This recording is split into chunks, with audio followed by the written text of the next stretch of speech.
JB, you're out, huh? I'm in Chicago. I'll be back tomorrow. I'll call you then.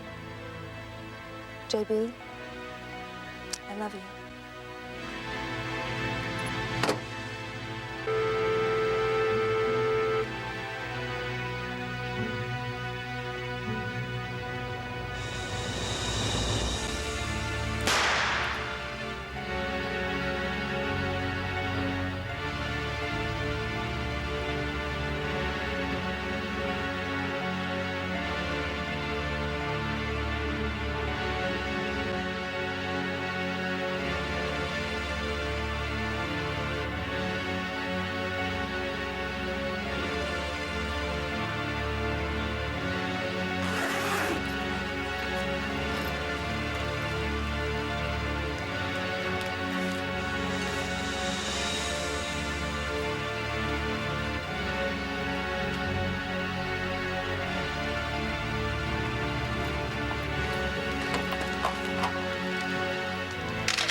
Look, I'll take questions from one of you. You.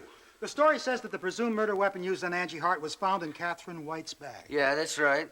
How about the bag of cocaine? Did Miss White get it here in Chicago? Well, that hasn't been determined yet. Was she a dope addict? No.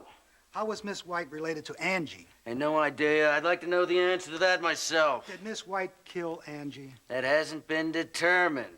It's still under investigation. The investigation is ongoing. Now, that'll be all.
Bum, ba, bum, ba, bum, ba, bum, ba, bum, bum, bum. Who the hell are you? J.B. Harold, huh? Ted Rosen. We're gonna be working together on this. Just the two of us? Hey, look, we have over 30 murder investigations a week. You think we can spare cops for this? Yeah, even a case like this. Now, I assume you've seen this before. It's the gun your friend was holding. 4 bullets left in the cylinder, no fingerprints except for hers. These are the bullets we took from the victims' bodies. Do they match the gun? Yeah, they match up perfectly. Hey, look, I hate to tell you this, but there's too much evidence says your friend's guilty as hell. I mean, the blood-stained knife, the cocaine, gun with fingerprints. Right. Perfect tabloid material, you know? Beautiful detective, teenager, cocaine. But look, it's too perfect. Just doesn't make sense to me. Doesn't add up. What makes you feel that way? Well, let me ask you something, Harold. Why'd you come here? Just to dig up dirt on your friend and expose it to the public? To get my own hands on the punk that killed Catherine. All right.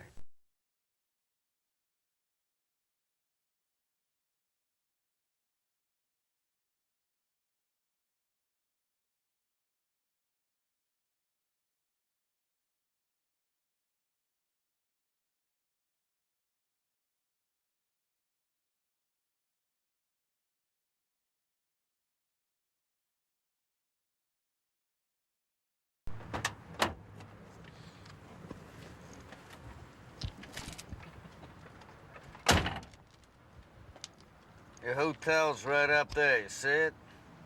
Yeah. All right, I'll see you around 8 in the office. Okay. Hey, JB, you want to get a drink? Get to know one another. I know a good bar around here.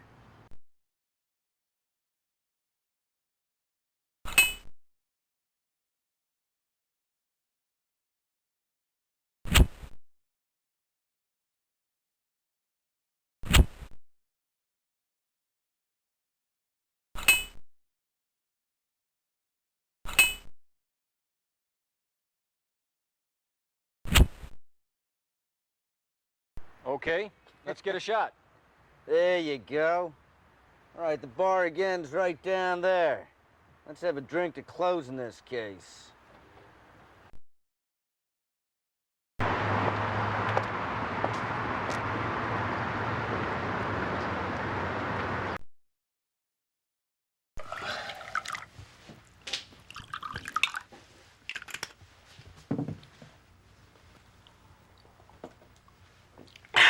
Yeah, that hits the spot. Uh-huh. So tell me, Harold, how long you been a cop? Almost 10 years. Yeah? You ever feel like quitting? Not yet. Yeah? Yeah, I've been a detective about 6 years. I don't know, every now and then I feel like getting out, but... Hell, I've been a cop so long, I guess I can't be anything else. Good shot? Not so bad. Ever shoot anybody? No. Well, if we get in a shootout, then you let me handle it? Never missed yet. Dirty Harry Chicago style, huh? No, not quite that cool. Yeah, you're right. Hey, shut up. You ever been in a sting operation? No. Yeah? Yeah, what the hell would they need a sting operation in a hick town like Liberty for, huh? Yeah, help yourself. Yeah, what gets you hot, man? I know a couple of girls, man. They can't get enough of cops with big guns. What do you say? Pay them a visit? Hey, man, if women ain't your thing... No, don't jump to conclusions. I came here to keep you company and to have a drink. Besides, you've got better things to do with your time until this case is don't settled. you lecture me.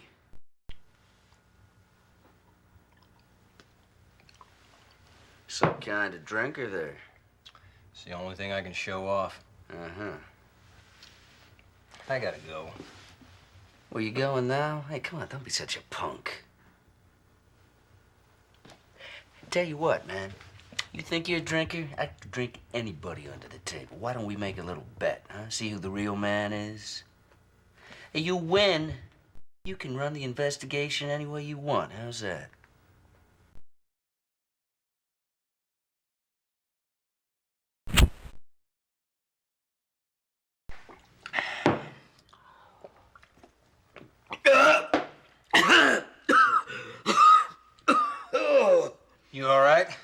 Stop torturing yourself.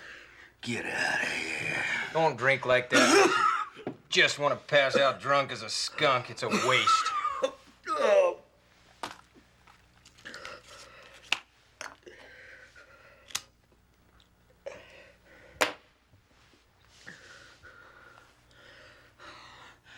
Listen. What? If the victim's a woman, it's no good. Why? A dream. This dream, the woman is always the same woman. She comes. She makes a pass at me. You're desperate, huh? Huh? What are you talking about? For a woman. What? What is that true? That's a load of crap. You don't know what you're talking about. It's not true. Have you ever Have I ever what? shot a woman before? What? I know a cop who did. The guy killed a suspect by mistake on an investigation. Since then, he couldn't take a case involving a woman without causing trouble.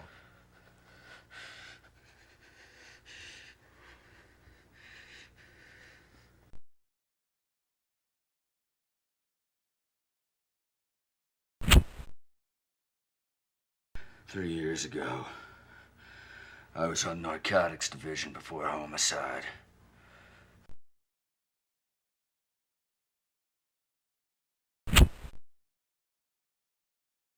We were going after this illegal drug operation. After a lot of sweat and work, we finally located the hideout. But we needed more evidence to get a warrant. So we sent in this undercover cop, this woman. You know, seems like nothing ever goes right. It all got screwed up. She was in love with this scumbag dealer. They tried to get away with like a ton of coke. I went after him. And I found him. Ended up in a shootout. He got hit. He died a couple of days later. What happened to the woman? She took a bullet in the head. No fucking way could she have lived. Your gun? Yeah, Harold. I'm going home. You just made me feel like shit.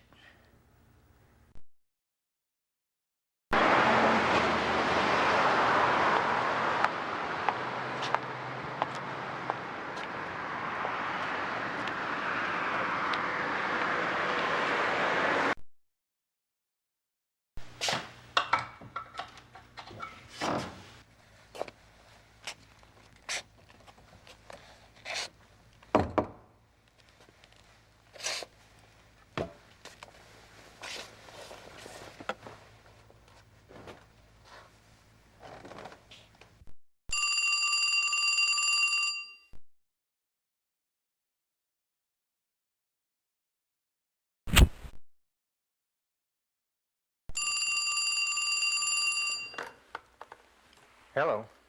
Is this Mr. Harold? Yeah, speaking. This is Cindy White. Cindy White. Yes, I'm Catherine's cousin. I was waiting for you to come to Chicago. Waiting? I was hoping you'd be involved in the investigation. I mean, somebody who can clear Catherine's name. You think she was murdered? Of course. Who could think Catherine would murder Angie? Mr. Harold, I believe you can find who did it. Please, prove her innocence. Yeah. Anyway, how did you trace me down here? Well, Mr. Taylor of Liberty Town called me up and said he wanted me to help you. I see. Yeah, and I've got something to tell you. Which is? Well, it's about Catherine. I had lunch with her a few times while she was here. I saw her for the first time in 6 months, and I noticed she acted kind of weird. What was wrong with her? Well, her behavior. She wasn't herself. She looked pale and didn't eat much. It seemed like her mind was somewhere else. And... oh, hold on for a second. Sorry, I have company now, Mr. Harold. When can I see you? Maybe tomorrow? I want to talk to you about this. Okay, good idea.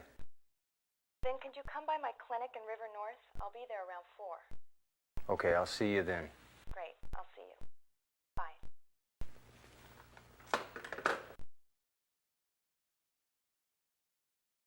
Listen to this, JB. Here's a phrase that says, people who live freely in your memory will never die.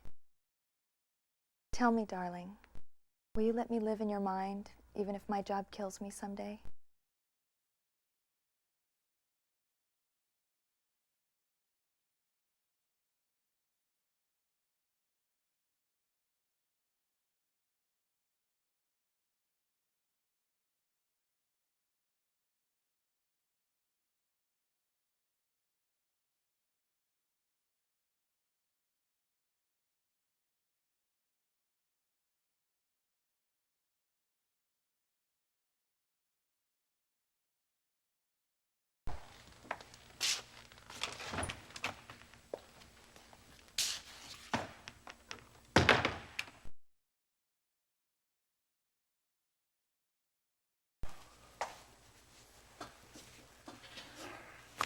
I got you some coffee.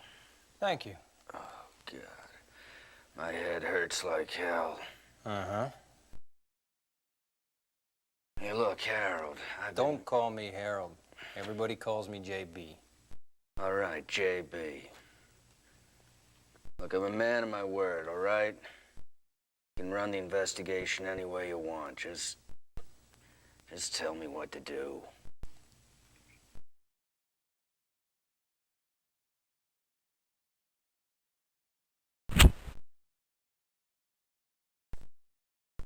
Do you frequent bars? Yeah, every now and then.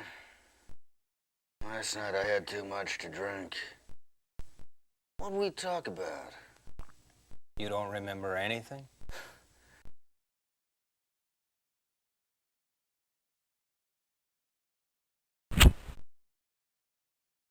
Hey, look, you know what I mean. This town's full of temptation.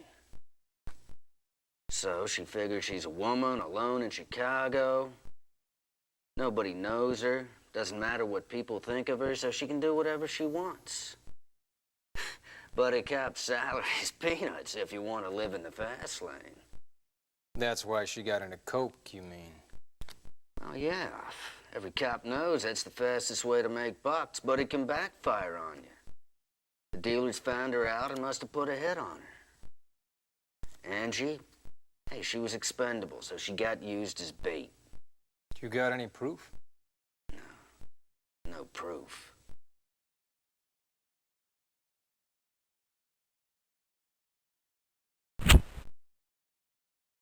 All right. He's got a database regarding the case. All the findings from the ID unit have been dumped in there. Here. Use my ID. I got bad chemistry with that thing, all right? I'll leave it up to you.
Results will be input into the terminal computer first thing tomorrow morning.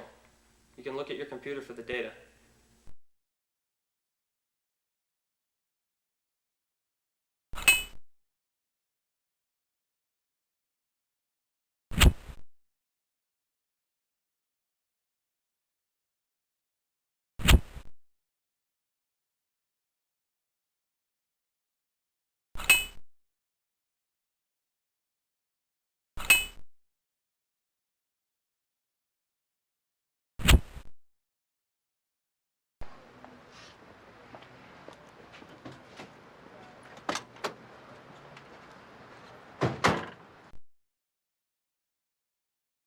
So, JB, where are we going next?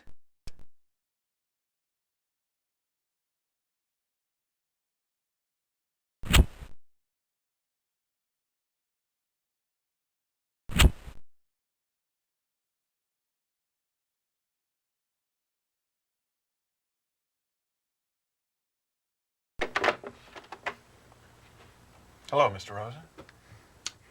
How's your wife doing? She's getting better, thank you. Not well, actually. It's going to take a while before she's able to get up. Any news today?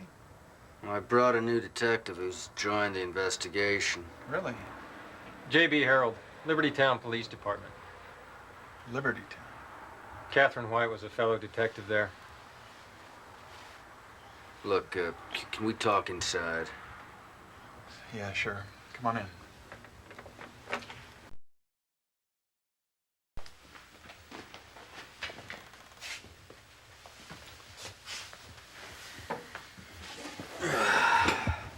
So how you doing? Have the day off? Yeah, I took a little time off to try to get things organized and take care of my wife. I know you've told it all before, but could you tell us about the case? Look, if possible, we'd like to talk to your wife as well. Sure, okay.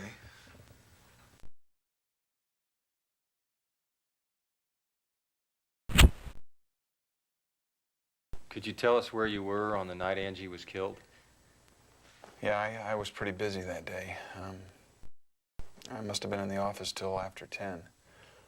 Anyway, when I got home, it was around 11, and my wife was pretty worried, saying that Angie hadn't gotten back and she didn't know where she was. Anyway, we stayed up all night waiting for Angie. How did you find out she was killed? On the TV. I was watching the news and they were saying something about an unidentified girl being found dead.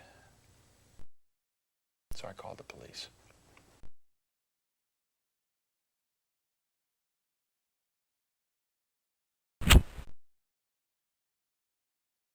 You identified Angie on the 9th, correct? Yeah, that's right. I went down to the morgue the next morning with my wife. And she was so shocked she fainted. What did you do then? Well, they took her down to the dispensary, and I stayed with her until she regained consciousness. Then I took her home. And I asked the doctor to come by and take a look at her, and he basically said all she needed was rest and she'd get over the shock. What happened after that? That night, this mob of newspaper people and TV reporters shows up here. God, I didn't want to see them. I didn't even answer the phone.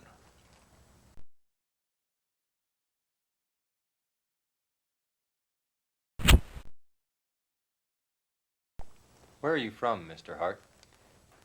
New York. And you moved to Chicago? Yeah, when I was 25, because of my business.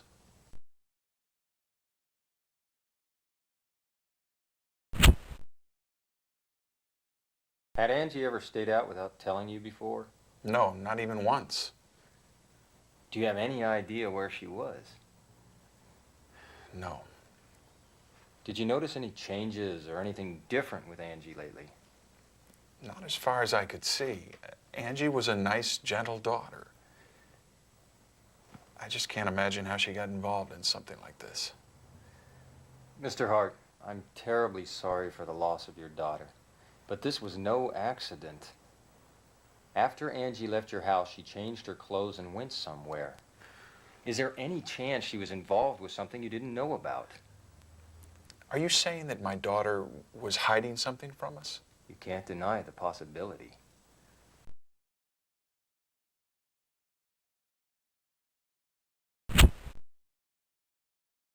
Ever seen her?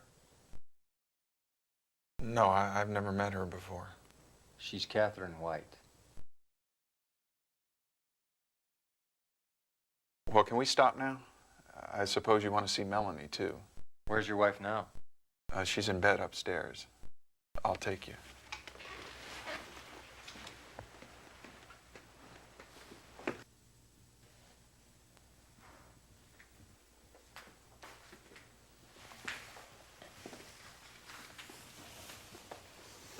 Honey, how you feeling? I feel a little better today. Good. You have company, James? Honey, these are the detectives. They want to ask you a few questions about Angie. J.B. Harold, Liberty Town Police Department. Liberty Town? You. That Detective Catherine. Catherine was my colleague. She killed my daughter. Oh, God. She killed my daughter. Calm down, honey. That hasn't been determined yet. The investigation is just starting. We're looking for the culprit, Mrs. Hart. We need your cooperation.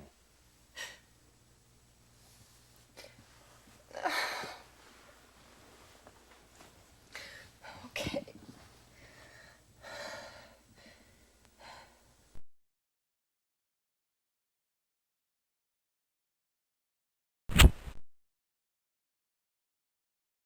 What were you doing on the day that Angie was killed? I was at home all day. You didn't go out? Do you remember what you were doing? I was tending the roses in the greenhouse as usual. Roses? She likes to grow roses. She raised these here. I see. And in the afternoon? I vacuumed and cleaned house, and then I baked a cherry pie. Cherry pie was Angie's favorite. Did you go out, or did anyone visit you on that day? What time did Angie come home from school? 4. We had pie together. And then? Angie said she had something to do and went out. Did she mention where she was going? No, but she did say she'd be back at 9.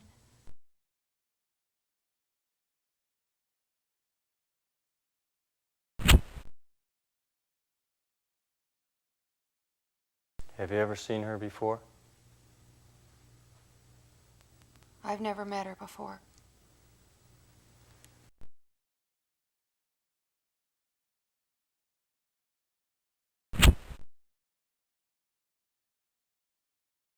Can you tell us any more about Angie? Angie.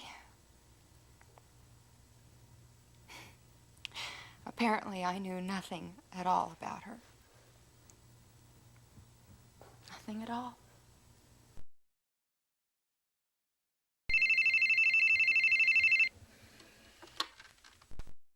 Hello? Oh, it's you. Yeah, okay, I see. Could you hold on a second, please? It's my company. I'm going to have to take this in the other room. Can you excuse me, please?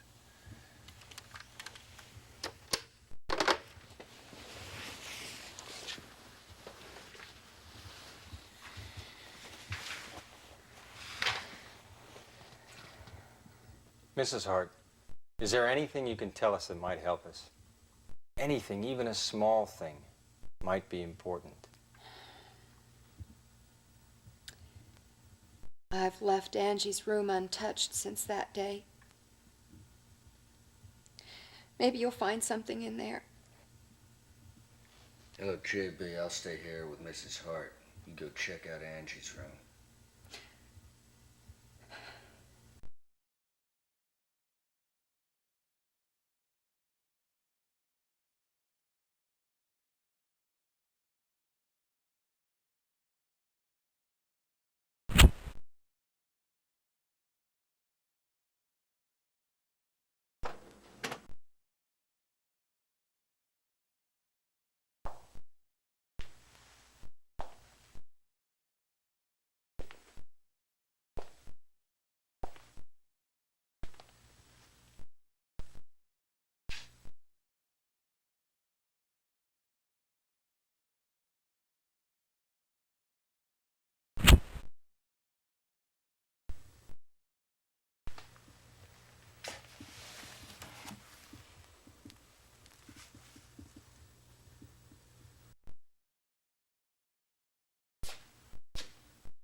What are you doing in here? The Chicago police have already been through this room. Well, they might have missed something. Did you find anything?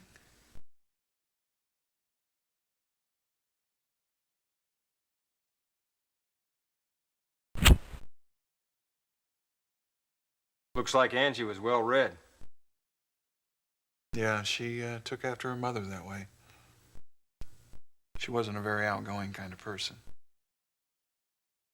Mostly spent hours up in here just reading books. She once mentioned that she wanted to be a writer. A writer? I used to dream of being a writer myself once. Guess I was a bit naive.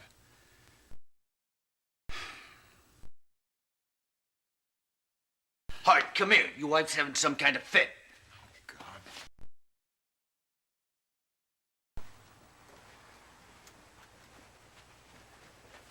She took some medication. She should be okay soon. Take care. Yeah, I really hope you find the person who did this.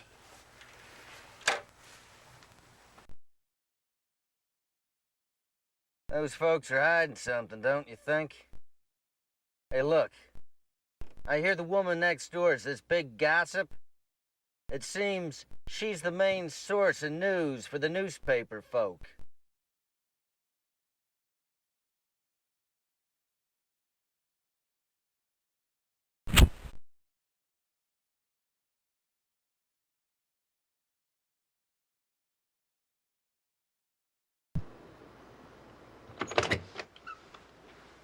J.B. Harold, police.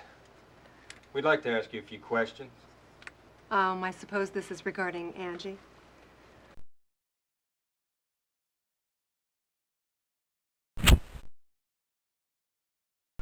Oh, that was a terrible thing that happened to her. I feel so sorry for her family. And they seem to be getting along so well, going out and doing things together. Well, actually, they went out for holidays, but I rarely see Melanie and James together anymore. In fact, since Angie went to high school. Now it seems that Melanie never goes out and James is rarely home.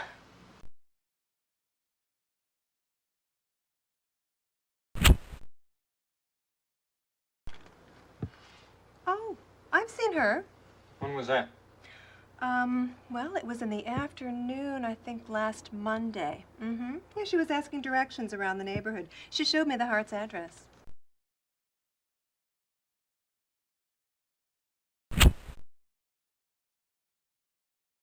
I don't know.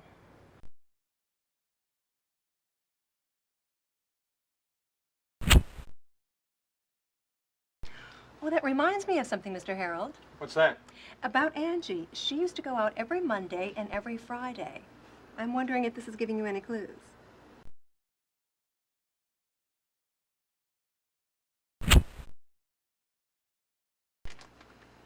Oh, she's very pretty, isn't she? Is it true Angie had something to do with a prostitution ring?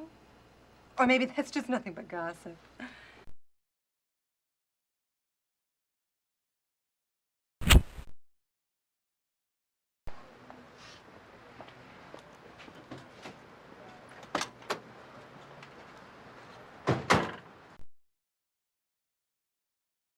So, JB, where are we going next?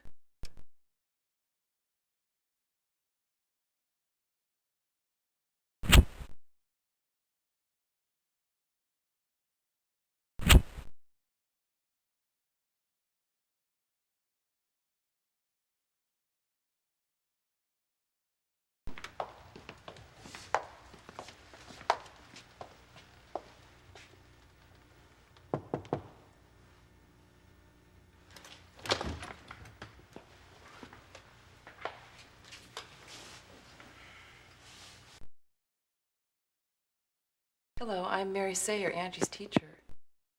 J.B. Harold, Liberty Town Police Department. This is Detective Rosen, Chicago PD, Homicide Division. We'd like to ask you some questions about Angie. Certainly, go ahead.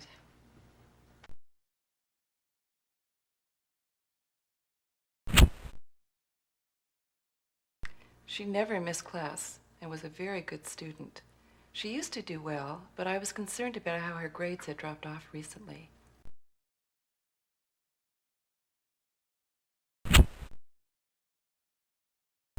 She was a well-behaved kid. I mean, she never caused any real trouble, but she seemed to have some problems. Sometimes she would seem depressed or withdrawn, and lately her grades were down. So I suggested she start counseling.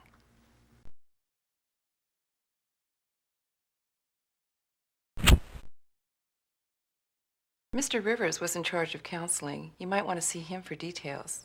Will you call him in here, please? I'm sorry, he's out today attending a conference of the Board of Education, but he'll be available tomorrow about 3 o'clock.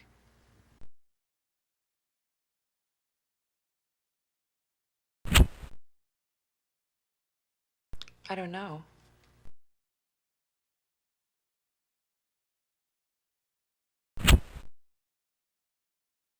That was the toughest thing to see happen, you know? But there are just some students you just can't reach, especially if they never really let you get close to them.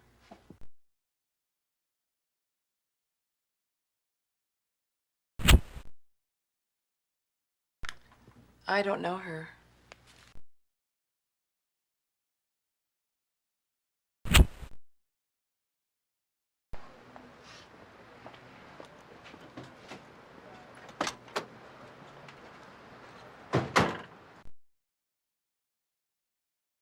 So, JB, where are we going next?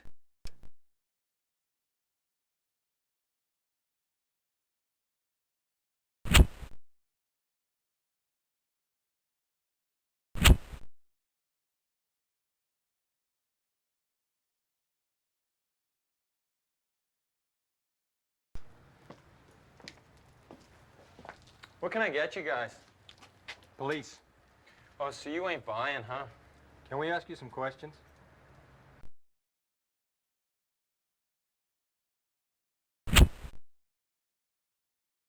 That day was so damn cold. I remember I was ready to close a stand, and then I sold lemonade to a woman as young as the woman who was killed.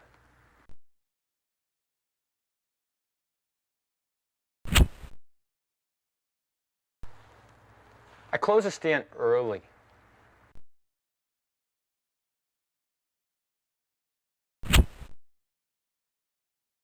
I don't know.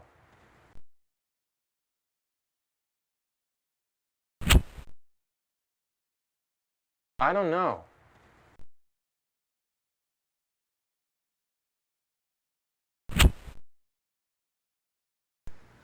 That reminds me. The woman who bought the lemonade, she dropped it, and there's something written on it, but it's great to me. It doesn't make any sense, but I kept it anyway because I thought it was weird. Dear Diary, I'm hanging on the end of a rope. It's too far off the ground and I can't jump off. I don't know how long I can hang on. Thanks. We'll keep this as evidence. It's weird, huh?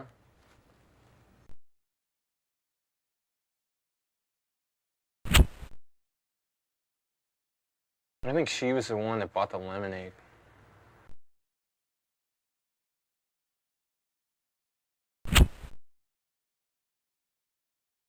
No, I definitely don't know her.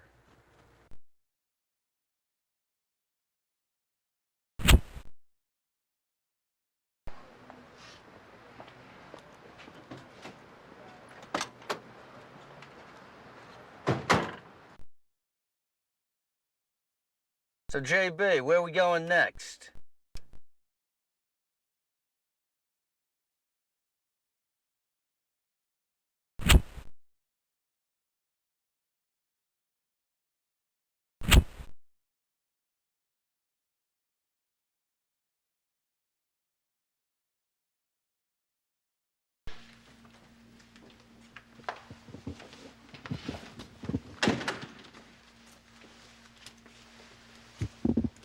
I assume you work under Mr. Hart. I'd like to ask you a few questions about the Hart investigation. Sure.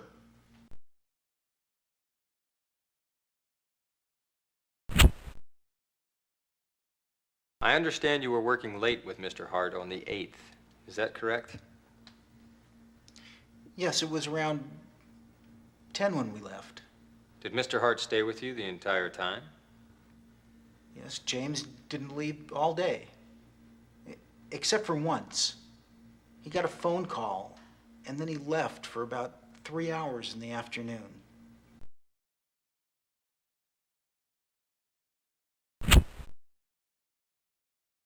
That reminds me, when I heard about his daughter being killed with a knife, I remembered something. What was that?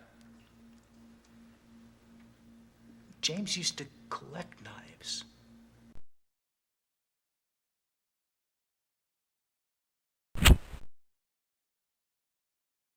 You know, all in all, he really is a very decent and proper man.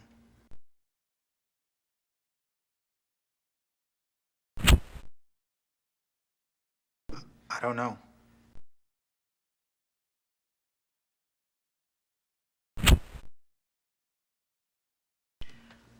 I think it was about a month ago. She came here to visit James, and they were arguing in the hall. And then she stormed off, and he ran after her, asking her to stop.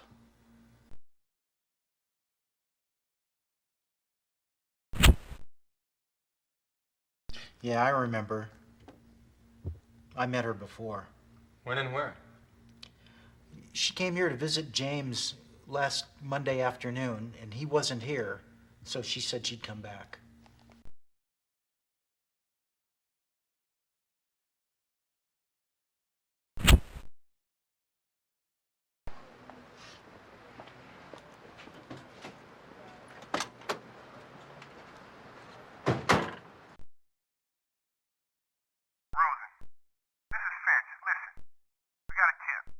Good, what is it?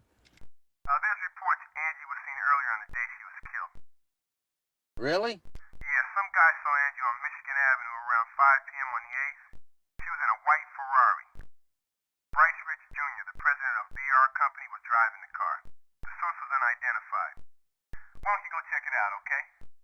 Roger.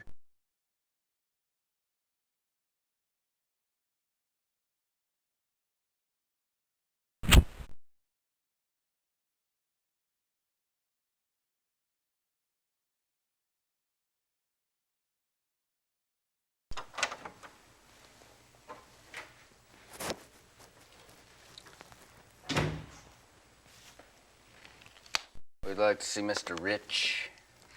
I'm afraid you don't have an appointment with him. Chicago Police Department. We need to ask Mr. Rich a few questions regarding a murder investigation. Okay. Right this way. So my secretary tells me you're investigating a homicide. What do you want with me? Last Monday, a high school student named Angie Hart was killed.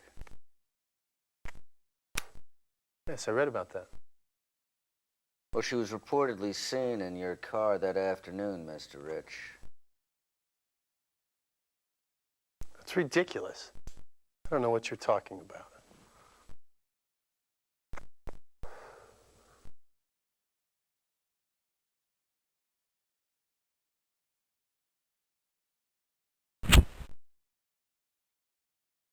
How about this woman? Attractive, isn't she? Unfortunately, I've never seen her before.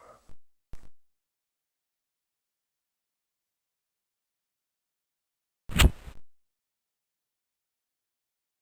you checking my alibi? Don't waste my time. Be wiser to answer the question if you don't have anything to hide. No, I don't think so. I don't have time for shit like that.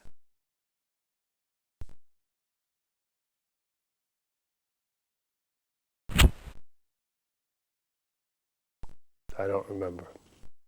Well, maybe you ought to try a little harder. I'm serious. My interests are concentrating on tomorrow, the future. I'm not interested in the past.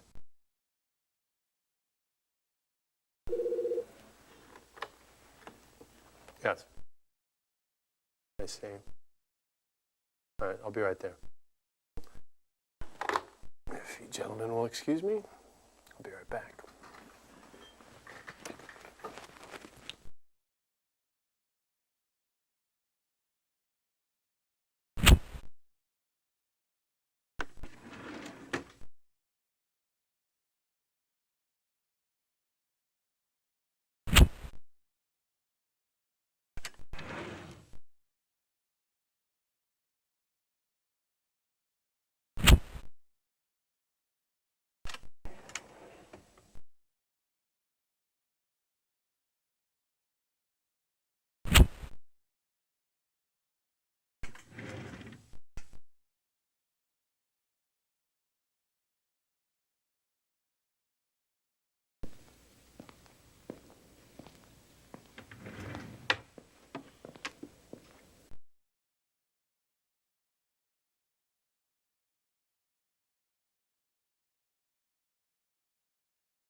Sorry, guys. Where were we?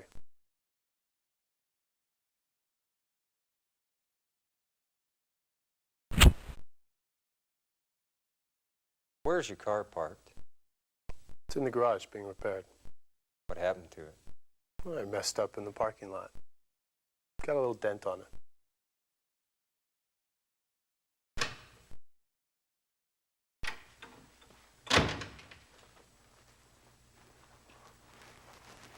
Oh, you have company, Bryce. Sorry, I'll come back later. No, Julia, never mind.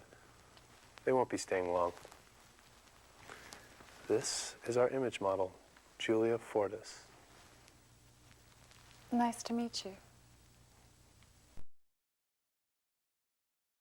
Julia, this is Detective Rosen from the Chicago Police Department, and... J.B. Harold, Liberty Town Police Department.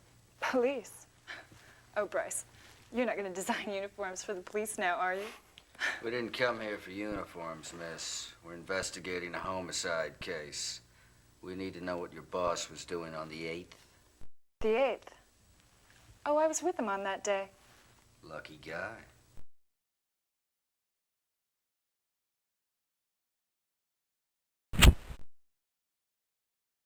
You say you were with him? Yes. That was on Monday, right? I had a photo session for BR on that day. Came here at 10 a.m., borrowed Bryce's car, and went straight away to the session. You're right, now that you mention it.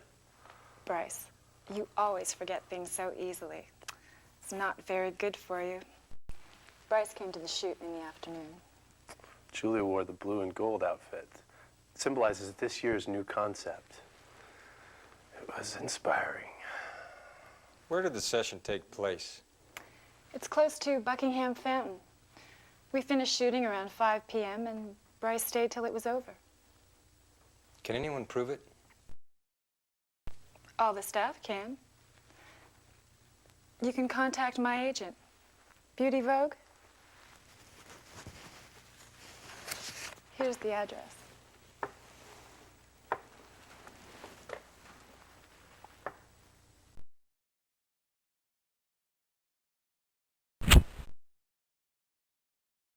Where did you go in Mr. Rich's car on the 8th?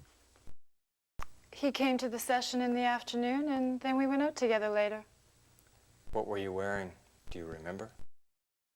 My clothes? The red dress, Julia. Ah, yes, that's right. Then what? We had dinner together. Where? At the restaurant in the Height. It's where I'm living now.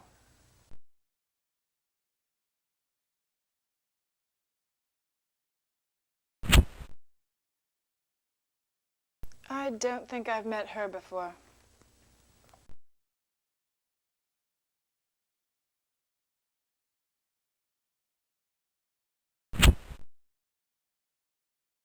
Have you heard about the murder of Angie Hart, a high school student? Yes, I saw it on the TV news and read about it in the newspapers. So what? I don't have anything to do with it. Well, guys, my alibi has been proven by Julia. But I don't think you have any further business with me. So I'm going to have to ask you to leave. Julia and I have some of our business to discuss.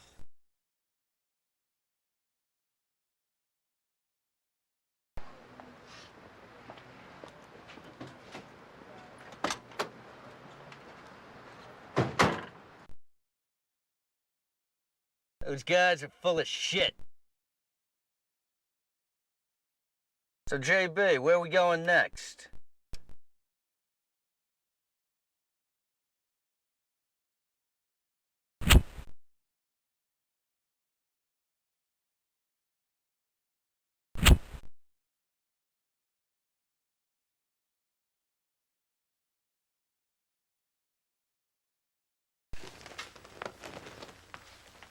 Hello, I'm Paige McShannon.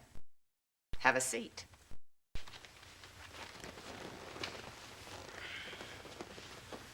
How can I help you? I'm Detective Rosen, Chicago Police Department, Homicide Division. This is Detective Harold, Liberty Town Police. We'd like to ask you a few questions about Julia Fortis.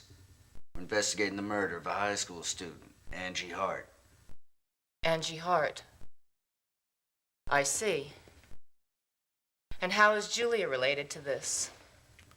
On that day, Angie was seen with Bryce Rich in his car. However, the model, Julia, stated that she was with Rich. Yes? Well, we're trying to establish Julia's whereabouts, and we need collaboration from somebody else. I see. Go ahead. Ask me anything you want to know.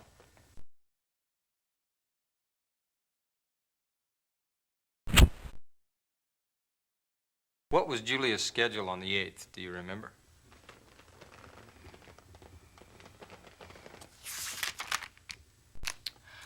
She had a photo session for a BR company catalog from 10 to 5. How about yourself? What were you doing on the night of the 8th? I was out of town on that day. I was in New York on a business trip.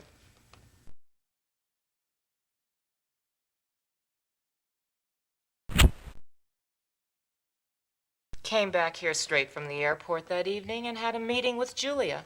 Until what time were you with Julia? Until 8. I left Julia here.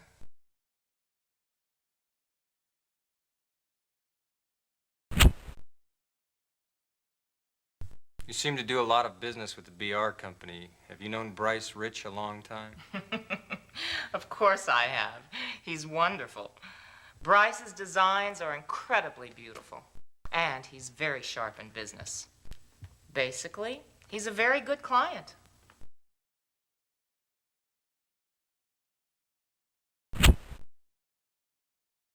When did Julia join you? It was 91 when she first signed the contract with us. Right after she won that year's model search contest. She was quite lucky. Soon after she signed here, she was chosen as the image model with the BR company. Now she's our top model.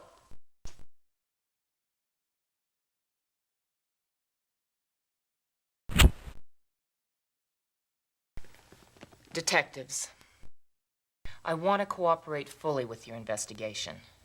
I feel that it's my duty as a citizen. But to be blunt, I don't want anybody to think that my company or my girls are involved with this in any way.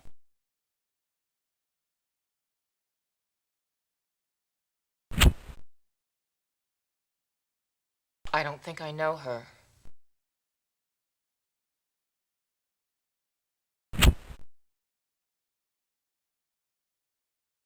Never met her.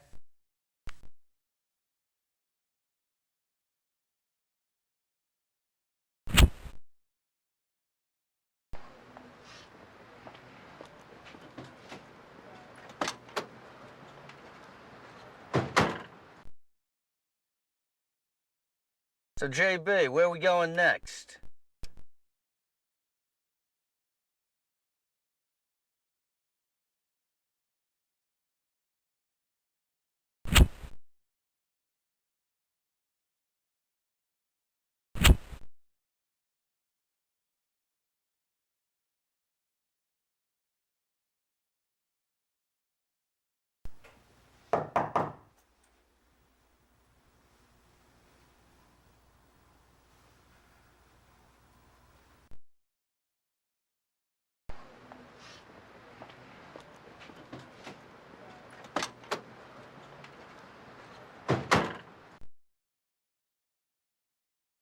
So, JB, where are we going next?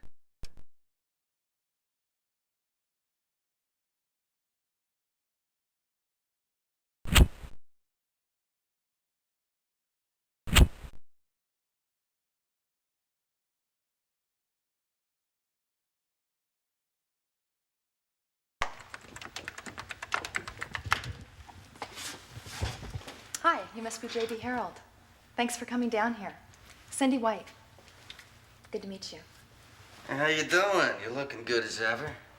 Yeah, so are you. Are you working on this with him? Yes. Must be hard for you. Hey, what the hell's that supposed to mean, huh? Have a seat.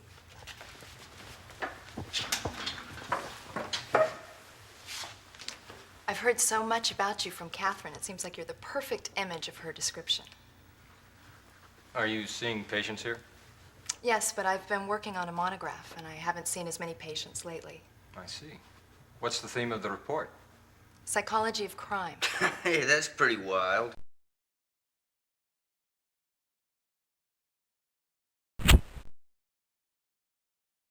Catherine.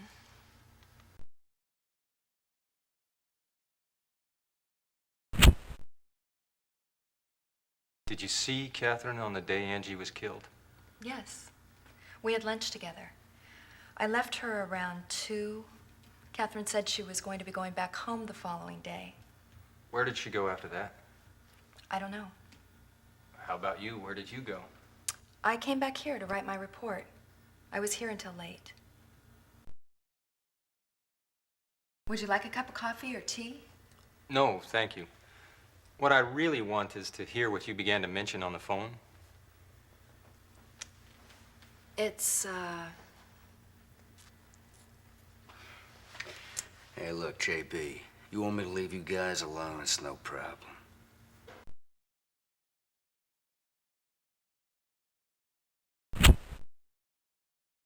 So, could you tell me about Catherine when you saw her last? It's obvious she had problems. She looked frightened. Did she mention what she was doing in Chicago? She said she was on vacation. She always gave me a call when she came to Chicago. Did she have any friends other than you? I don't know. I mean, she came to Chicago for a change of pace for 1 or 2 days. I mean, you knew that. She did tell you that. No. She didn't tell you? And to think this is someone you were going to pop the question to? How did you know about that? She told me she was seeing this man named JB. She said he was a real piece of work. Very stubborn, but attractive. At first, I thought she just had a problem making a decision about marriage. What? Am I surprising you? It's never occurred to you that she might have trouble making up her mind? I mean, she knew she was deeply in love, but she wasn't sure if she could handle married life. I mean, love is one thing, marriage is another. I mean, it's not surprising she would have a restless life being married to someone like you. But JB, marriage was not her problem. She said there was something she had to clear up before she could marry you. Something she had to clear up. Yeah, she said that's why she came to Chicago. To clear up? Mm-hmm. Did she ever have any problems at work? No, I don't think so. So when I asked her about work, she suddenly became very edgy. She said things shouldn't have happened this way. That's been nagging me ever since I left her. The news about Catherine has been very startling to me. I felt as though my premonitions had come to reality. I didn't want Mr. Rosen to know this. I thought it could be a disadvantage to Catherine, even now. If you come up with any clues, anything else, anything, please let me know. I will. Hey, so what's the story, huh? She got the hats for you? So, JB, where we going next?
I gotta get a pack of smokes.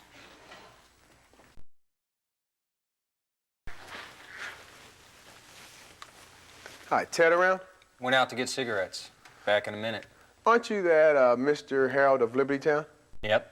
Fred Finch. I work with Ted.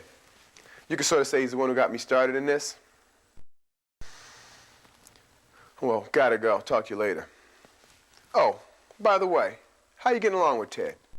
Barely.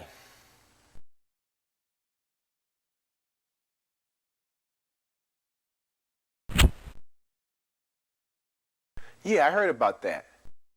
They say Ted's girlfriend ran off with some drug dealers or something, and Ted ended up shooting her, right? So the female agent that was sent in as a decoy was Ted's? Yeah, that was his girlfriend, Millie. I heard they were supposed to get married.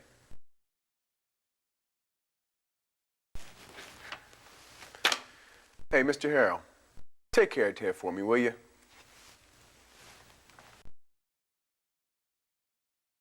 I went down to the crossroads, fell down on my knees. Goddamn cigarette machine was broken. Here, have one of mine. Hey, thanks, JB.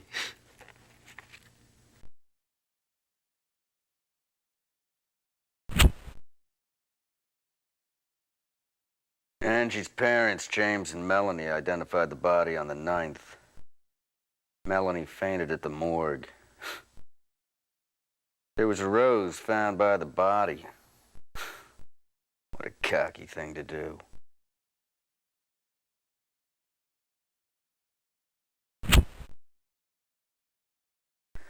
What the hell was she doing hanging around Chicago anyway? I guess the notebook and the camera hold the key.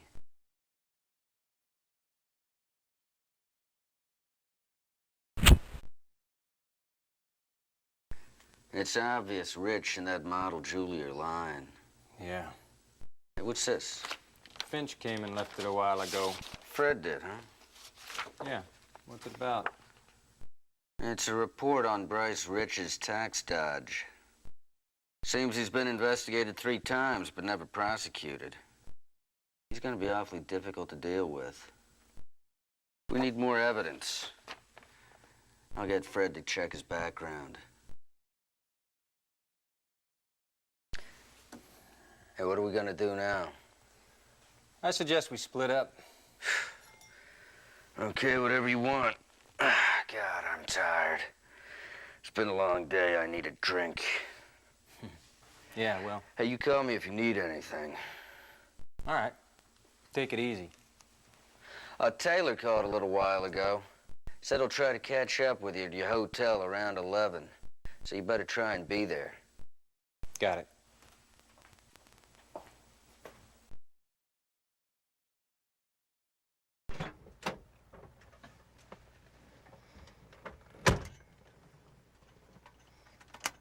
Where to?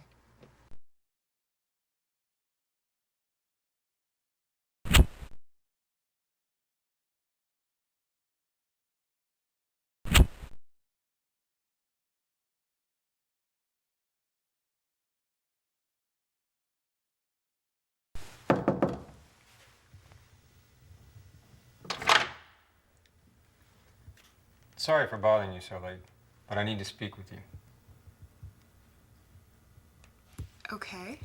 Come in.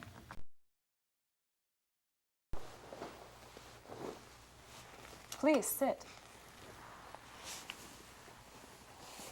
What do you want?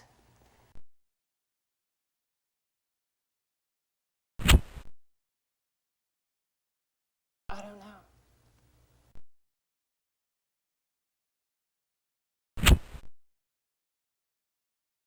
I don't know.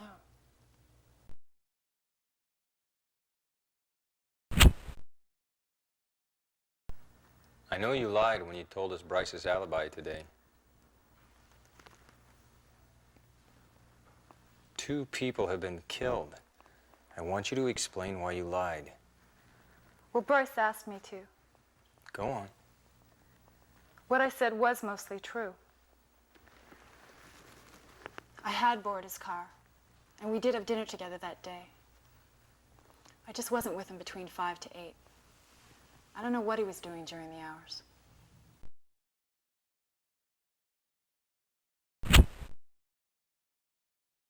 Is there anything else you know? Well, let's see.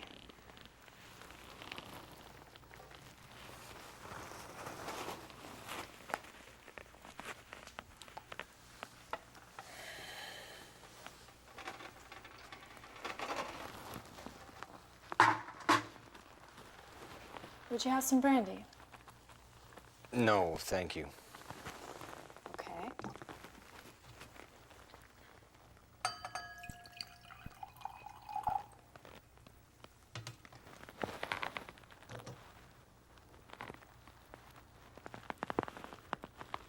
I said I didn't know that woman. But I saw her last week. When I went to borrow Bryce's car. I saw her in the office. Thank you for telling me. God, I told Bryce I didn't want to be involved in a scandal. It must be difficult to say no to your most important client. Yes, it is. But I hate asking people to do me a favor as much as I hate to be asked. It was his mistake to ask me, of all people, to establish his alibi. That's all I can tell you. Look, I cooperated in your investigation, right? I have a session early in the morning tomorrow.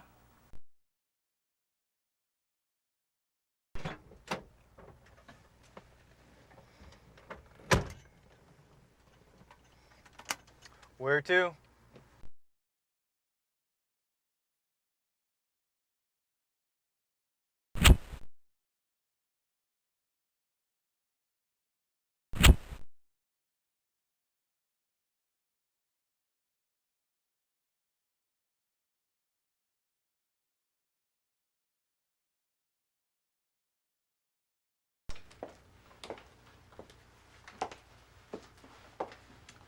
May I sit with you? Sure.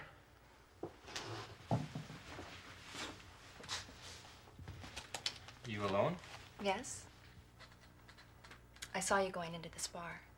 You followed me? Right.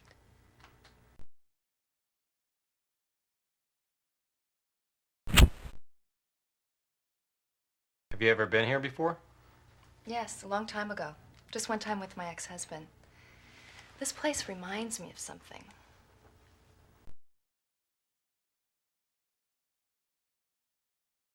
I still can't figure out what was troubling Catherine. I want to know what was on her mind, too. It must be the clue to this case.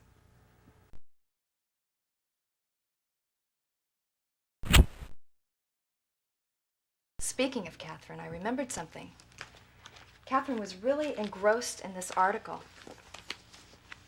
Here. Oh, I didn't realize it's so late. I gotta go. I might stop by the clinic tomorrow. Okay, I'll be out during the day, but I'll be there at night. Good night.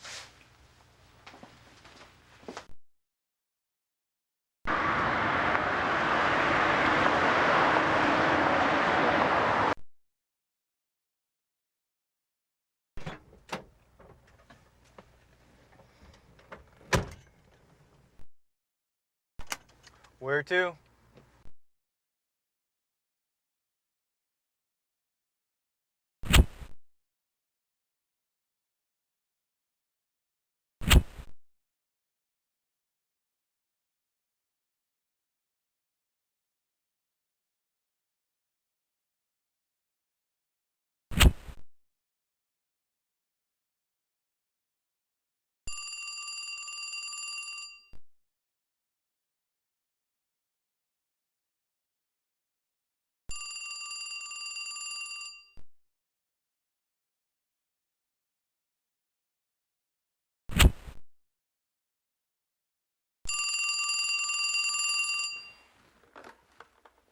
Hello. Yo, JB. Oh, it's you, Mr. Taylor. Yeah, here it comes. It's you, Mr. Taylor. It sounds like you wish it was No, don't give me a hard time. All right, all right. How's your investigation coming along? I'm trying to trace Catherine's movements here in Chicago. She went to see some people that are related to this case. Really? Any chance she might have been involved in some kind of investigation here? No way. I swear I didn't assign her to any investigation. Besides, she was on vacation. Suppose she came to Chicago to investigate something. She'd tell you about it even if she didn't tell me. Check the records of her last few cases she handled. If you find something related to Chicago, let me know. Okay, JB.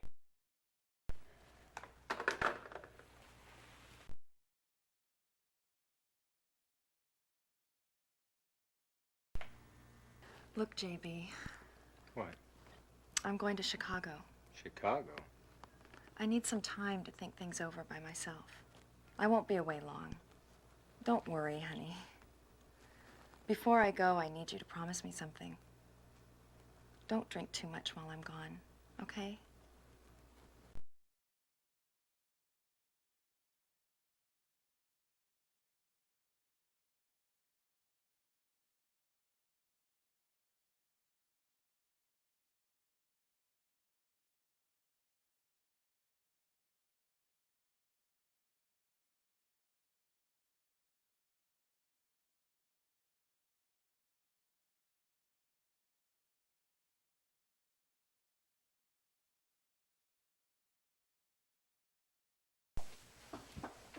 God, am I tired. Morning. You look like you went a bit wild last night. Yeah, well, who's asking you? Did you release this information? Now, those guys are good at making up stories. Watch out, they don't quote you wrong.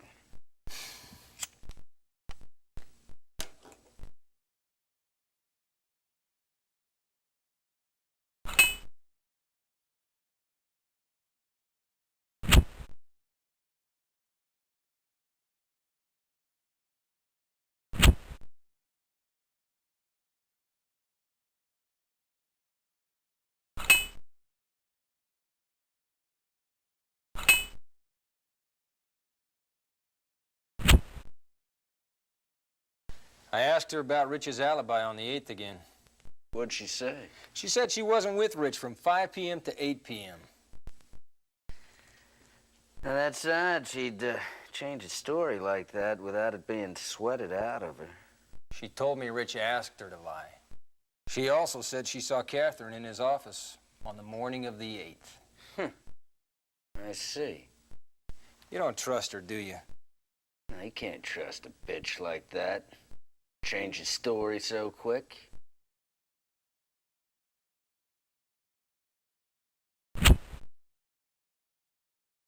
I went to bar again before I went to the hotel last night. Saw Cindy there, by accident. By accident, huh? Cindy said Catherine was totally engrossed in this article. The glorious life of Bryce Rich, huh? I never fought a losing battle. Jesus Christ. You know, I'm wondering what brought your girl here to Chicago. I mean, what was she doing, hanging around people connected with Angie for?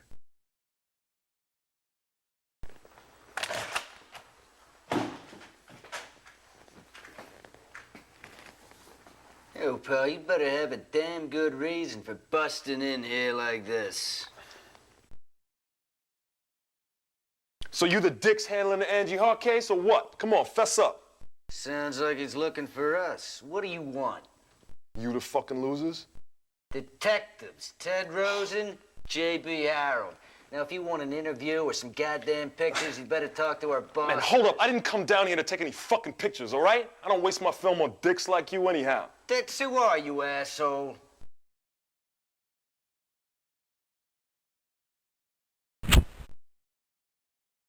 What do you want? What I want is I want to know why you haven't busted Rich yet.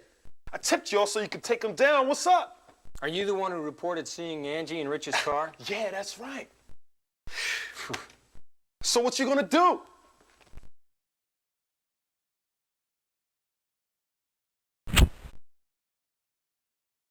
Before that, why don't you introduce yourself? I'm Arnold Phoenix, freelance photographer. You want to check my identity? Are you an athlete or something? You look pretty solid. Yeah, I used to be. I played in the NBA for a while. You want an autograph? Yeah, well, when did you change jobs? 3 years ago. Have you known Rich and Angie long? Yeah, I known them for a long time. I photographed Rich for a couple of magazine interviews. And I know Angie, too. Yeah, well, did you take her photograph as well? Yeah, that's right. I scoped her on the street one day, rolled up on her, asked her if I could take a couple of shots. She said, cool. Took them and sent them into Babe. You know the magazine?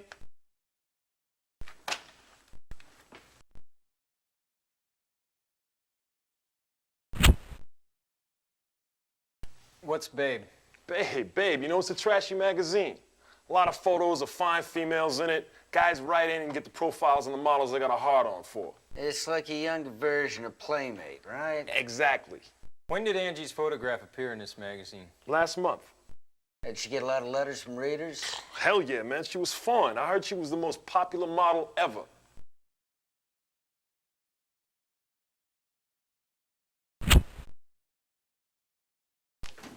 Yeah, I'm sure that's her. I know it. I photographed the bitch, okay? You're sure? Yeah, I'm sure. Look, y'all gotta understand something. This motherfucker is pure evil. Ain't no thing for a cowboy like Rich to whack a little girl.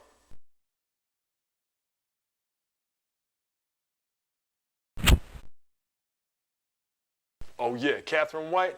I bet he dusted her too. Pfft, ain't this a motherfucker? He's out here doing anything he fucking wants, and y'all two sitting around here jerking off with me.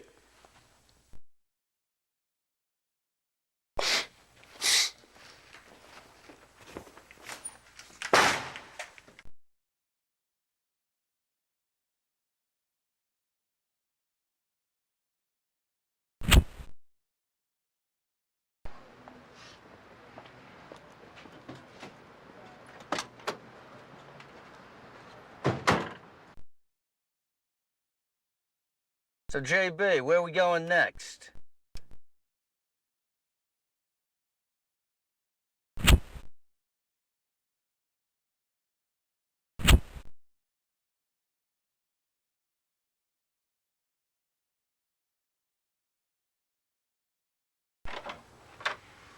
Oh, it's you.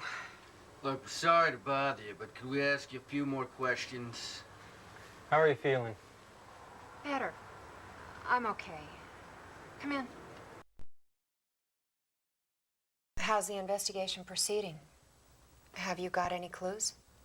Angie was reported to be seen with Bryce Rich in his car on the day she was killed. Have you ever heard his name? Bryce Rich. No, I've never heard of him.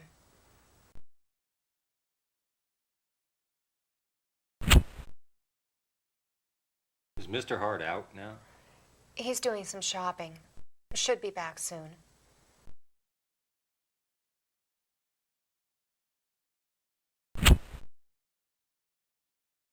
I don't know.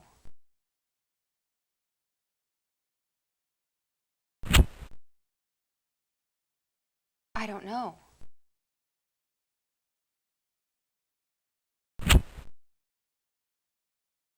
I don't know.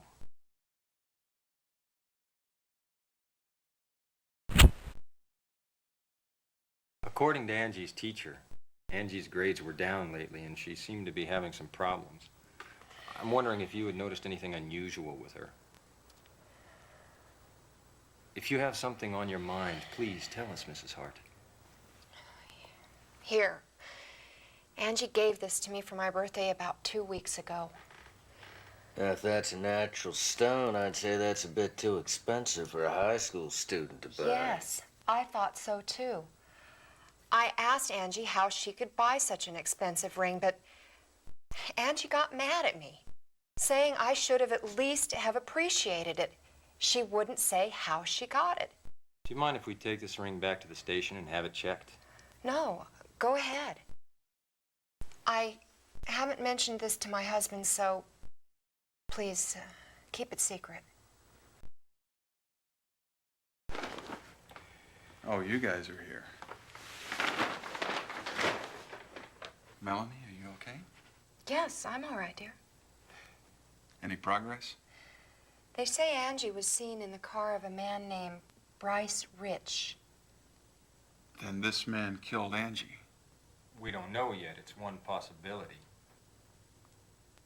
But this man, he... Oh, my God. Melanie, what's the matter? I just feel dizzy.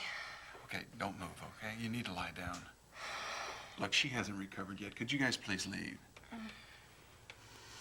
Please.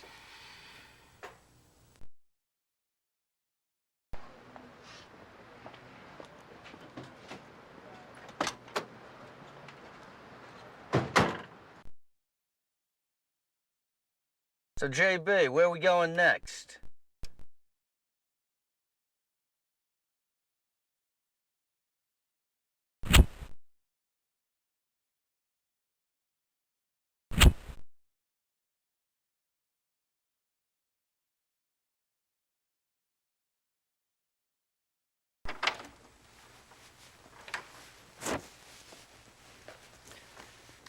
Yeah, we'd like to see Mr. Rich. I'm sorry, he's out. Where is he? Well, You don't know? I'm sorry, I don't.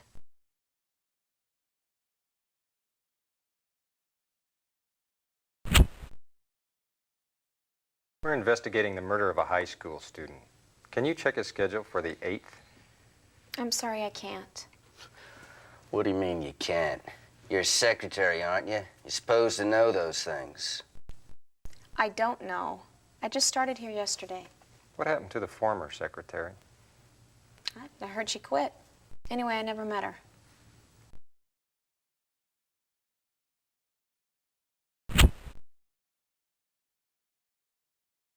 I don't know her. Do you have any idea where he's gone? Well, I think he went to pick up his car. That's what he told me. He just said he'd be back by 4. Where does he have his car serviced? Let's see, it's... Come on, think a little harder, sweetheart. Well, they called here. That's when he left. Okay, good. Where to? Come on, speak. Auto Repair 25, something like that. I know that. It's on the loop.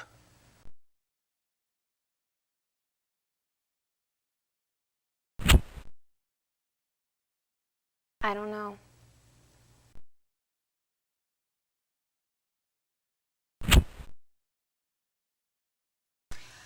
I've never met her before, but she looks familiar. Where'd you see her? I can't remember.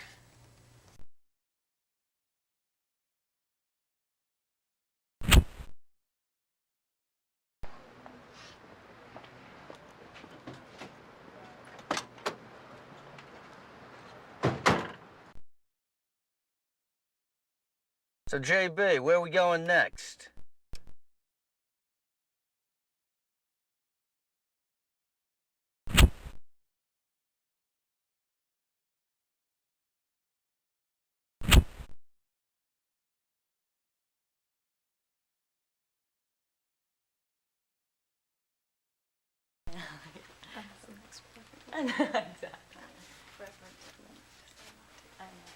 Hey, where are you going? Let's ask the girl some questions, man. Do you have a moment? Yeah, what is it? We're with the police. We'd like to ask you a few questions. Police? Hey, look, you're scaring these beautiful young ladies, huh? Will you let me handle it?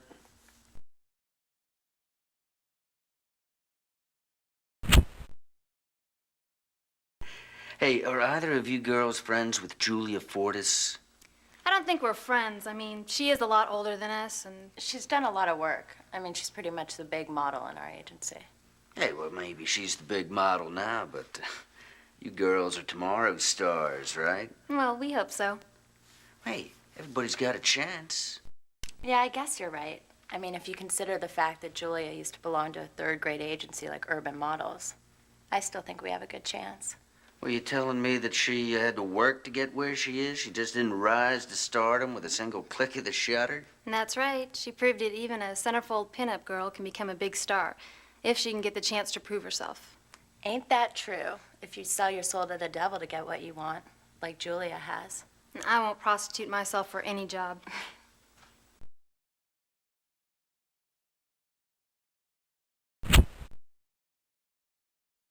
I don't know.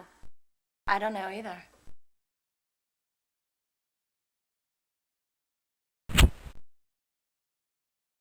Sounds like McShannon has a pretty high opinion of Julia. Yeah, well, Julia owes all her success to Paige. Paige is like our mom. She's also our teacher. She's trained a lot of supermodels. Yeah, I wish she'd push us like that, but I guess she's just too busy. She's hardly in her office. She's even out now.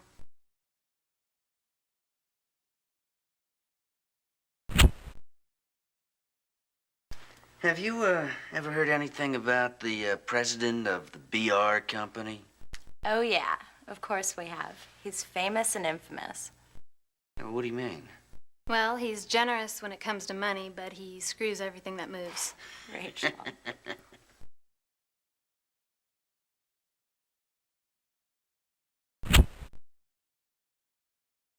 We're investigating the murder of a high school student, Angie Hart. Oh, was she a model or something? No. I want to stay away from shit like that.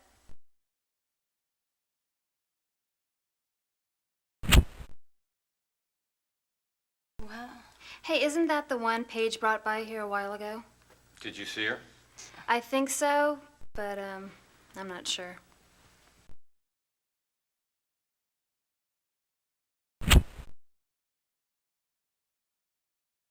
I don't know her. Never met her.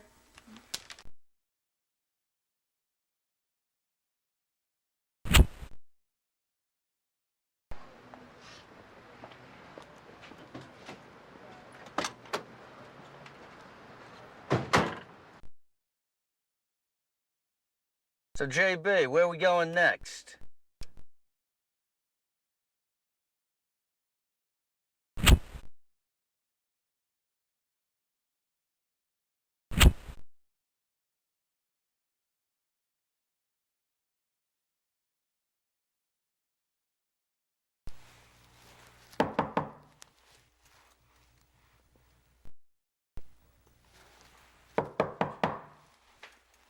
Yo, Ted. Oh, Joe, man, what's up? You still a cop? Yeah, I'm surviving. Look at you.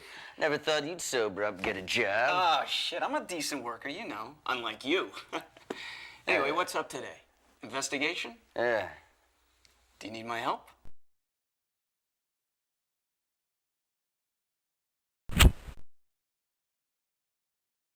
I don't know.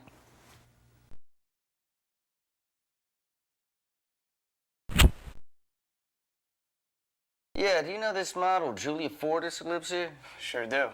She's a fox. Yeah? She get much company? Rarely. What about men? Well, I've never seen her coming back with a man. I don't believe it. Well, if you don't believe it, don't. Anyway, I've never seen it. Ever. But what? There is one. Her old man. Her old man? Yeah, her father comes by every now and then begging for money. Slimy guy. He never leaves without money. And what's worse, he's a sloppy drunk.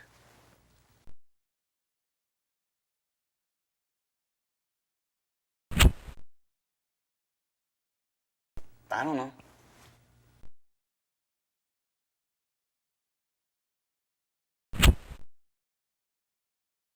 Yeah, we're investigating the murder of Angie Hart.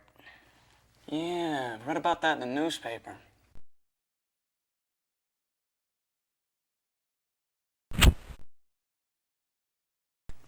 I know her. Really? Yeah, definitely. About 2 weeks ago, she came and left a bunch of flowers for Julia at the front desk. She brought flowers for Julia? Yeah, I thought she might be her fan. You know, there are folks like that. Hey, don't tell me it was her.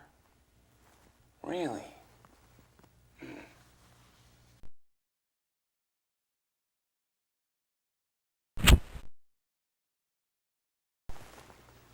Never met her.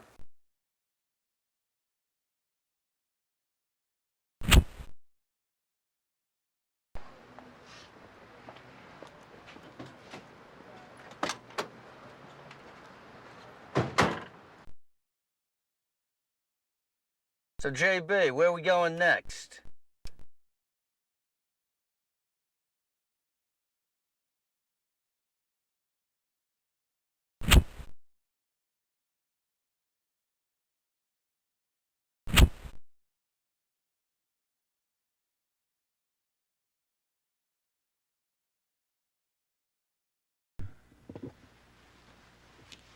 Chicago Police Department. Got some questions to ask you?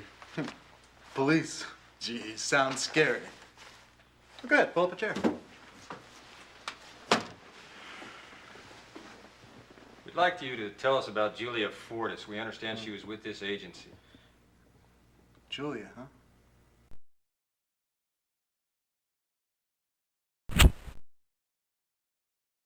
When did you represent her?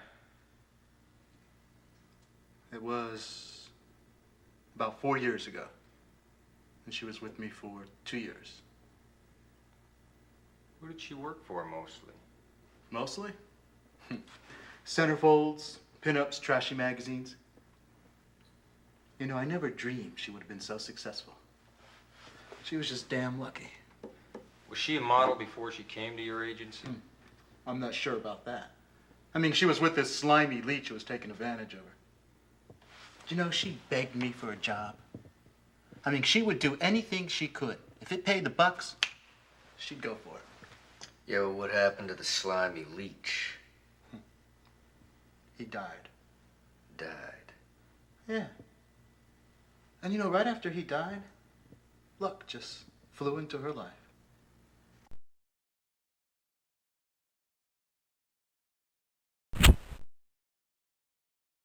What's the reputation of Beauty Vogue in this field?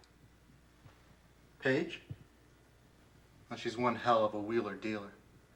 And let me tell you, when it comes to raising the pay of her models, there's none like her.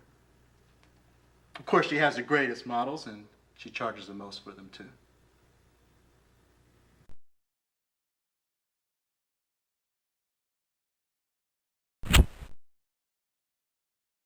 Have you ever worked for BR Company?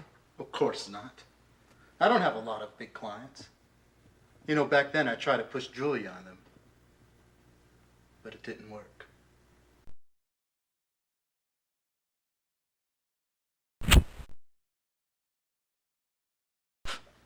I don't know.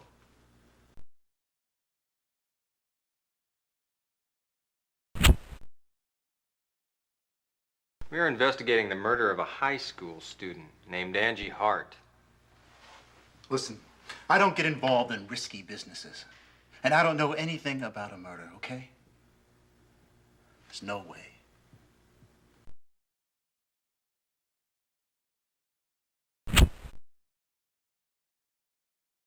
No, I don't know her.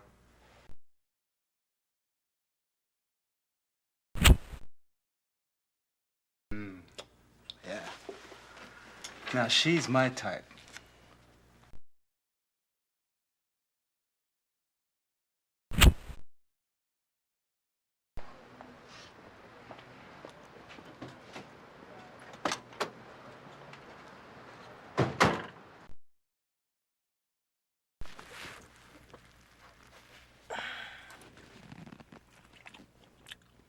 Hey, want a bite? It's not bad.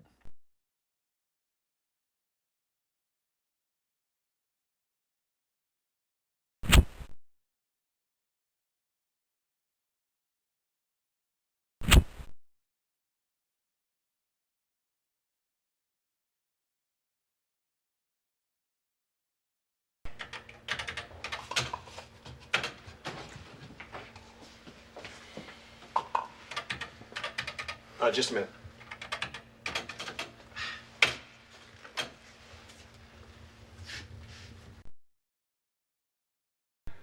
Hi, can I help you? What kind of sports you into?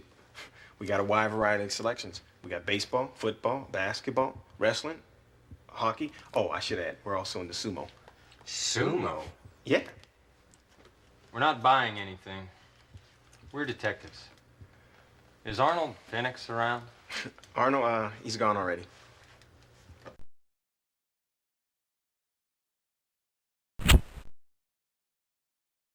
Where's Phoenix gone? I don't know. He rushed out of here in a fluster saying he had this incredibly big story.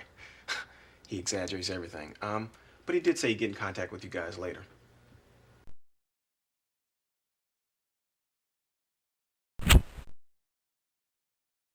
What do you sell here? We're selling dreams. Dreams? We sell fictionalized contracts with pro sports teams for the customer under the condition they want. They not only get contracts, we give them press releases and newspaper articles praising their abilities.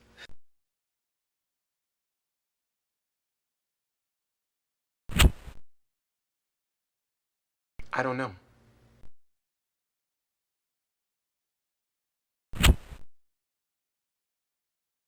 We're investigating the murder of a high school student named Angie Hart.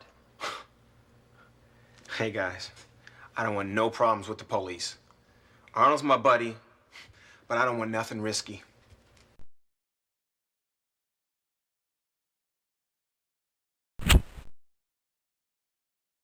I don't know.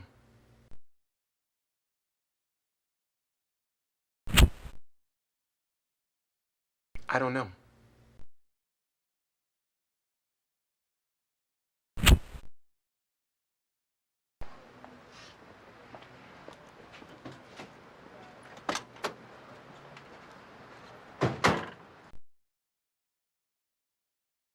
So, JB, where are we going next?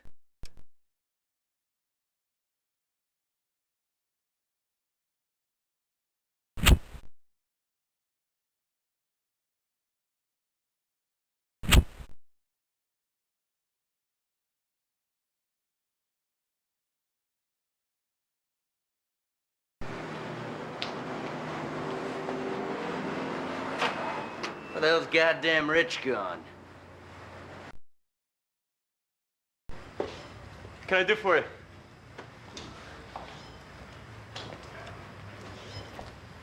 We're detectives. Can we talk? Yeah?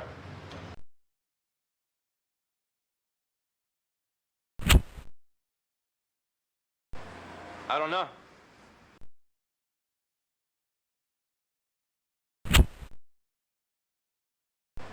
I don't know.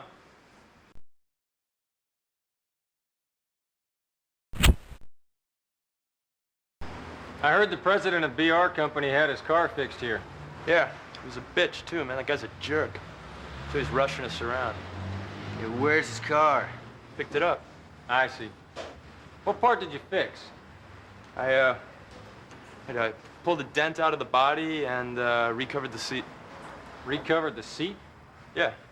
It was all cut up or something. I don't know. When did he bring it in here? Brought it in the morning of the 9th.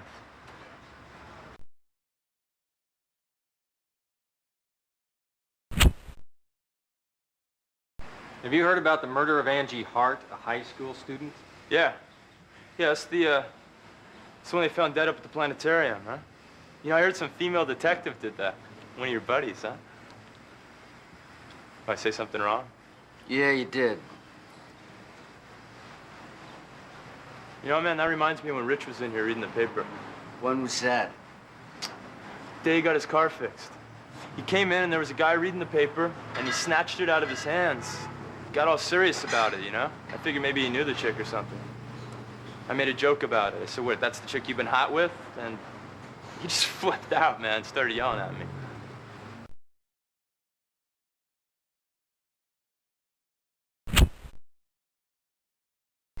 Nah, man, I don't know her.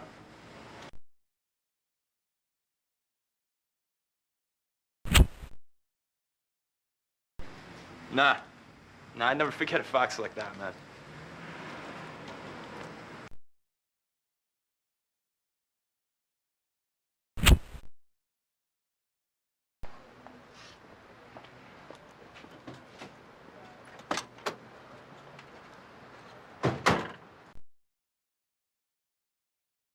So, JB, where are we going next?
So, JB, where are we going next?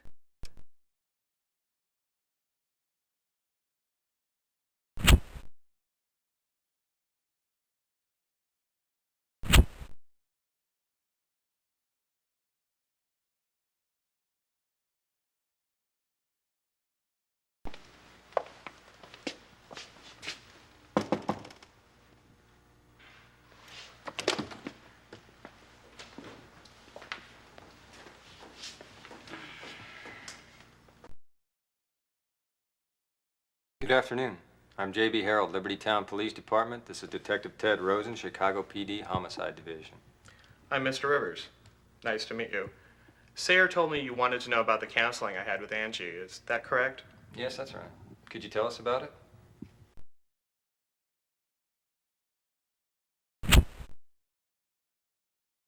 I don't know.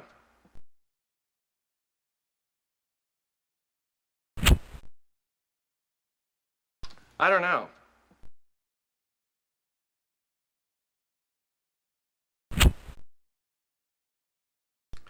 The relationship with her parents was difficult.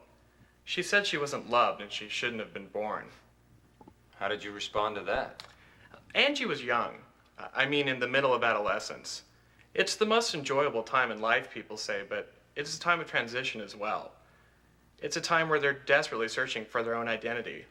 They just don't know who they are. I told her most kids at her age had experienced that at one time or another.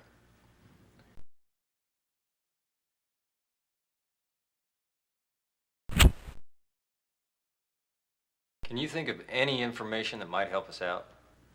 I can't think of anything significant. I'm just shocked. It's a terrible thing to happen to her. I don't think her problems had anything to do with this case, but I just wish I could have worked harder to help her out.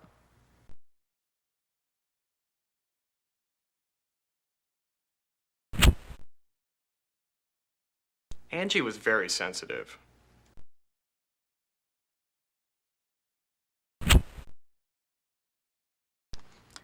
I don't know her.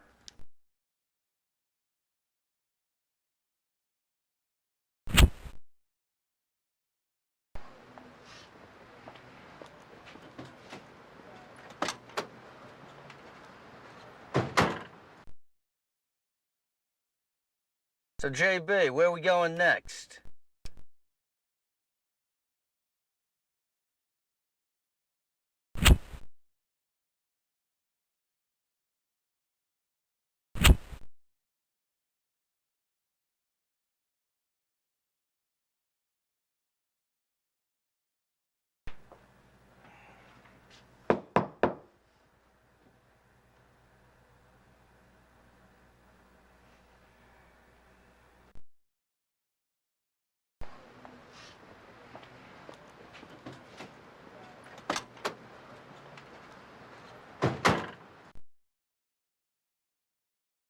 So, JB, where are we going next?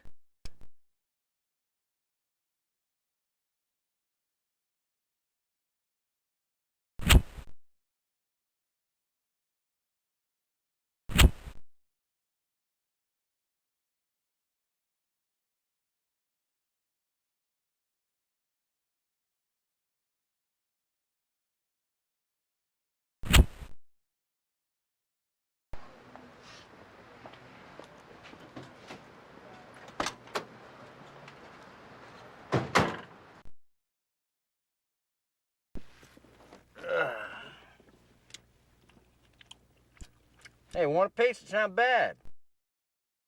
Hey, look. There's James Hart. Hey, he's in a hurry. Hey, he's getting in that taxi. Hey, let's tail him. What do you say? Well, well, he's going into that building. What the hell's he doing? What's taking that guy so long? Let's go take a look.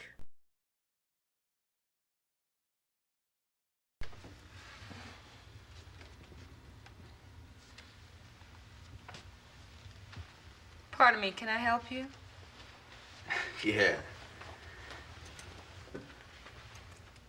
There was a man in here. Oh, you must be talking about Hart. Yes. He's the father of Red Shoes. He was here a while ago.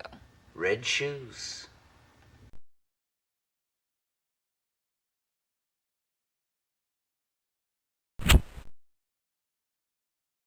Where has he gone? He left through the back door.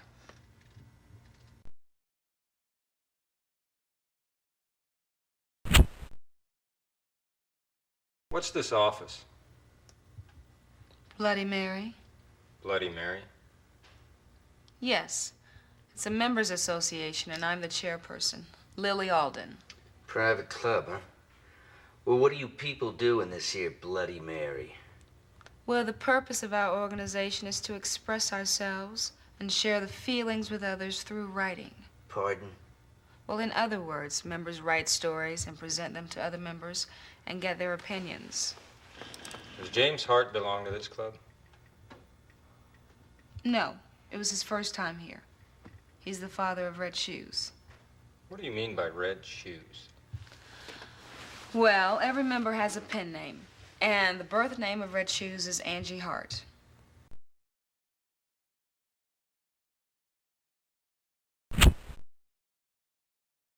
What was Hart doing here?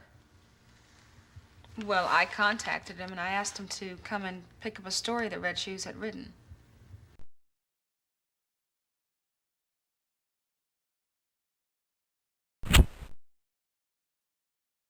I don't know.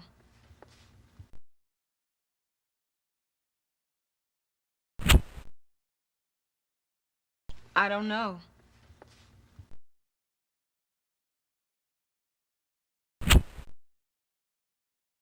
Did you hear about the murder? Of course I did. It was on the television and the newspaper.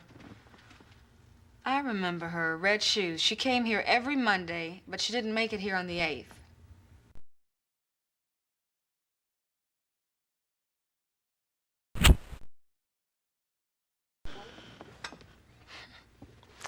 Oh, yeah, I know Red Shoes. She joined the club 6 months ago. What kind of stories did she write? Passionate, tense, and romantic stories. They were becoming to her personality. She also wrote mysterious, intense detective stories. You know, everybody loved her work.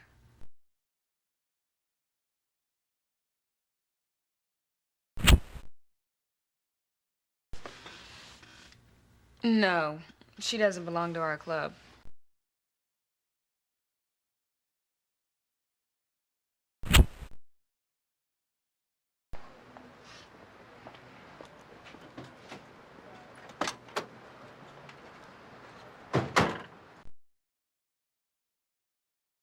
So, JB, where are we going next?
Hey, Ted, there you are.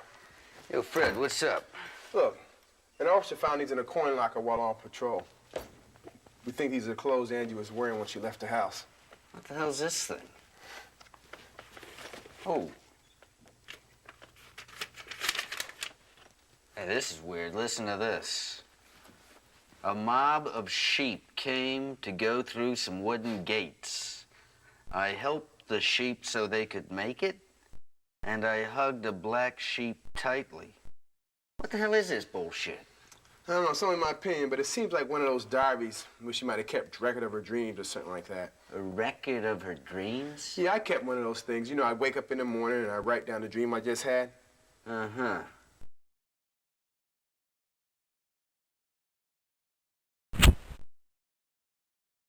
Do you think this is connected to the case? No idea. Looks like some souvenir from South America or something. South America?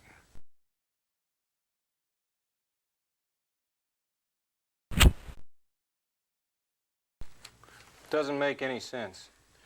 I tell you, dreams can tell you a lot. I bet if we have that diary analyzed, we can get some idea what was on Angie's mind. The last entry was November 7th. Now, if we could get that diary checked out, it might tell us something. I can't deal with shit like that, though. Why don't you have that woman doc check it out?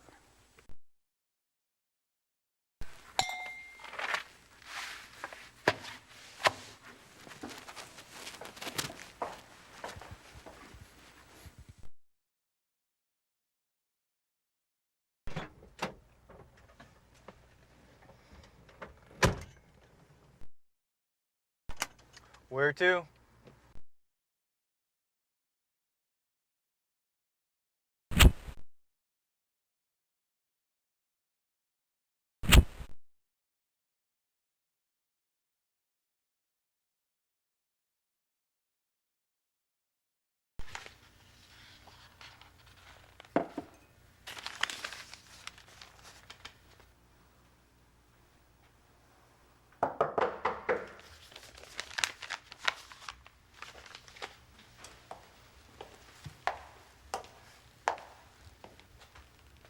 Hi, I've been waiting for you. Hello. Sorry to bother you. I want to ask for your help. I know. An analysis of Angie's diary, right? Rosen just called and said you were on your way. I see. This is the diary. Okay, be happy to do that. How long do you think it will take you to finish? I know you're in a hurry. I'll do it ASAP and let you know when it's done. Why don't you take a break? Have a seat.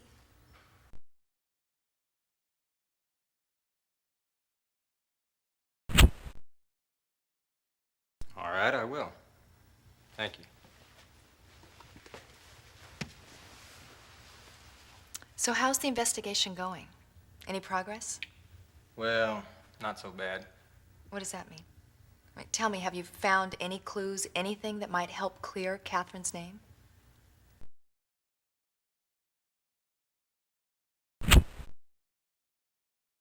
We found that Catherine visited some places related to Angie, such as Angie's house, Angie's father's office. What? Why would she do such things? I don't know.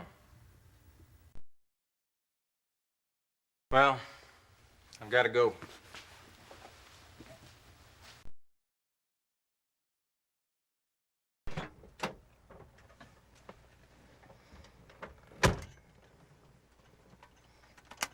Where to?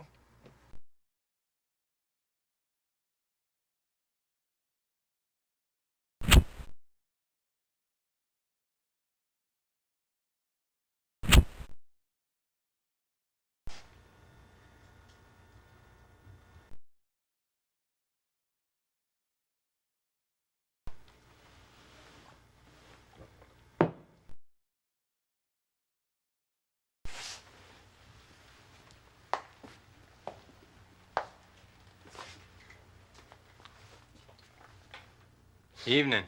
My man in blue. What's up? You left us standing at your buddy's shop. Yeah? Can I sit? Go ahead, man.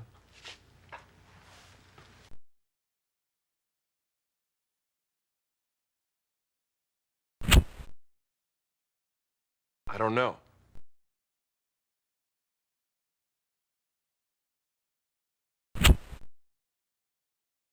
Sounds like you got a big story, huh?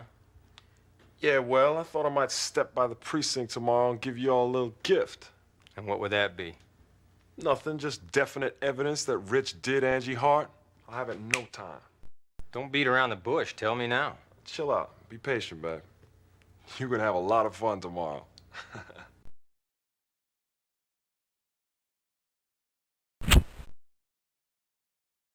Why are you so pissed off at Rich anyway? He's a slimy sneak. A slimy sneak? Okay, he's a scumbag. I hate Rich far more than I hate cops. Also, he don't know a thing about design. All his designs, he's cribbed from other people's work.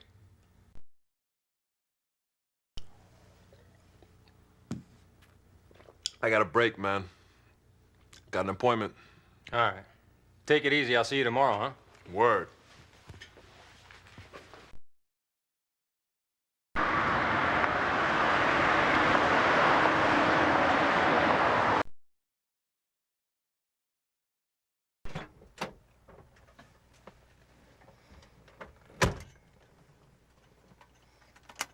Where to?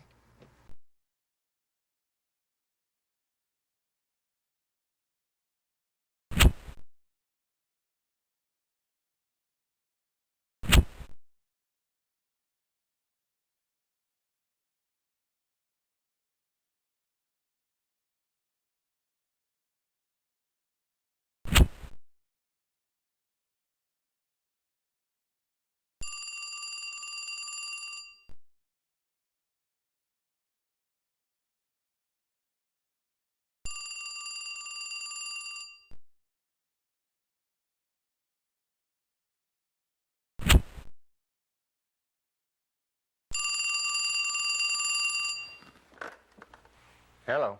Yo, JB. Oh, Mr. Taylor. Listen, JB, we have found a case Catherine was in charge of involving other crimes. What other crimes? Forging birth certificates. She was investigating this guy, and it's reported that she had inquired to the Chicago police several times about the criminals. JB, this is nagging me. She must have known something. I'll talk to you later. Bye.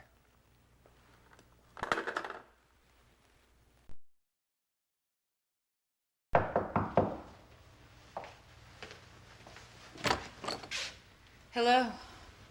What's the matter?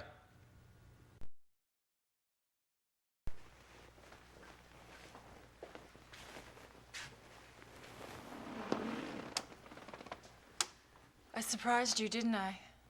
What's wrong? Something's happened that makes you feel you need to see a cop? I'm so scared. I feel I'm being watched. Watched? When did this begin? I don't know. I just don't want to be alone tonight. Tell me in detail.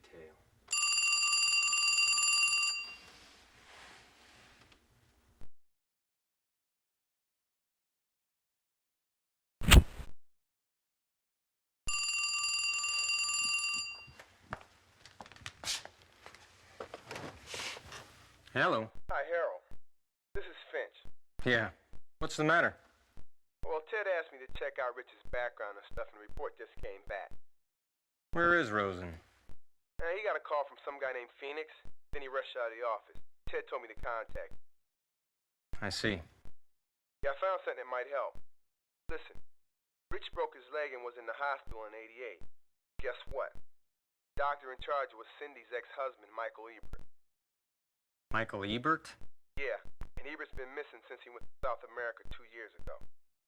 Here's more. In '81, Rich started his design business with a partner in Manhattan. But the partner vanished after that Black Monday in '87. Now Rich is the financier of Beauty Vogue. Somehow he's gotten ownership from the president. Anyway, I'll give you all the details tomorrow. Okay. Thanks, Finch.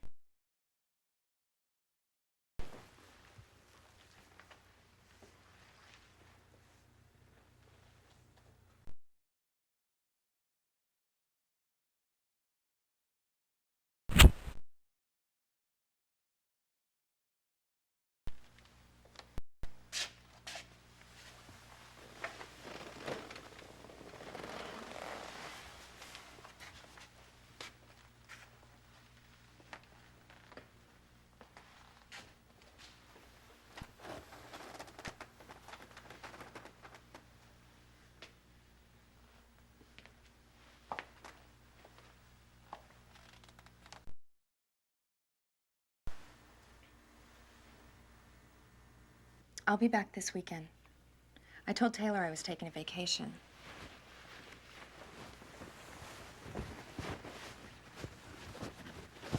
How come you haven't asked me anything?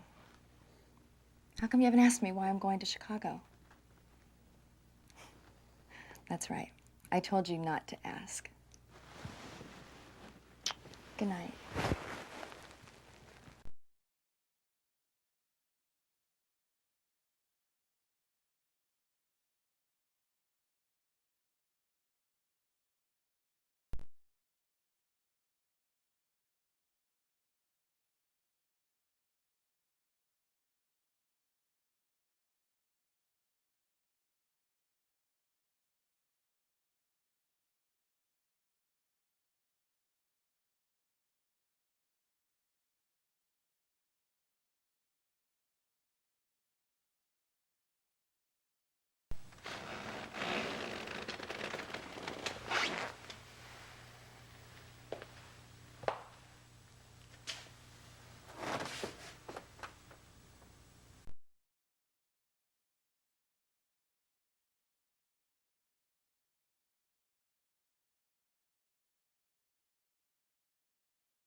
Well, well, this is a sweet surprise. What's happened? And goddamn Fred trapped me. Fred called me last night. Said a report on Bryce's personal data had come out. Yeah, the shithead dumped all the data into this computer. That's why I'm sitting behind this fucking machine losing my fucking mind. Why don't you have Fred do it? Yeah, well, I wish I could, but that shithead isn't on duty today.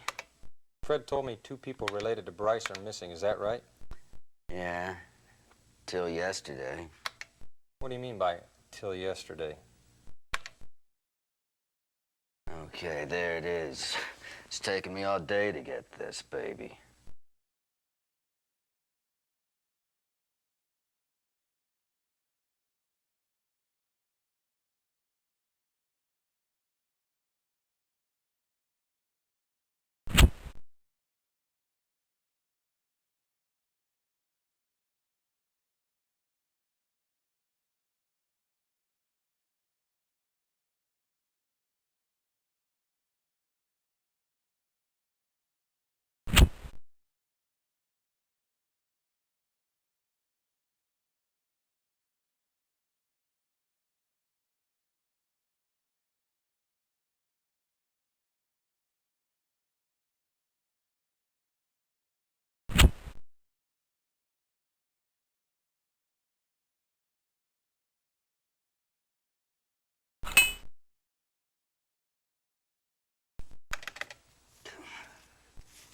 Fuck, I hate that fucking machine. Fred, what a dickhead. Leaves me this note.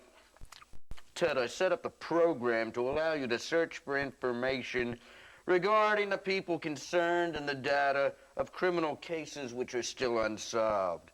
I think it'll be helpful in your investigation from now on. Don't give me that crap. He's right, you know. It will be helpful in the investigation. Yeah? Well, let him do it. Make my life easier.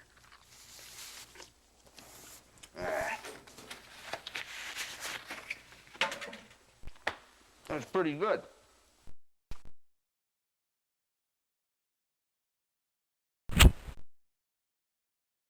Fred mentioned Phoenix called you last night. What did he bring you? Yeah, well, his source disappeared on him. He thinks Rich did it to cover his ass and that we'd better nail the son of a bitch. There he goes. Hey, you saw Phoenix at the bar last night, didn't you? Yeah, he told me Rich is stealing somebody's designs. Yeah, well, I heard. Rich doesn't even do his own designs anymore. He either has his assistants do them, or he just steals the stuff from other people's portfolios.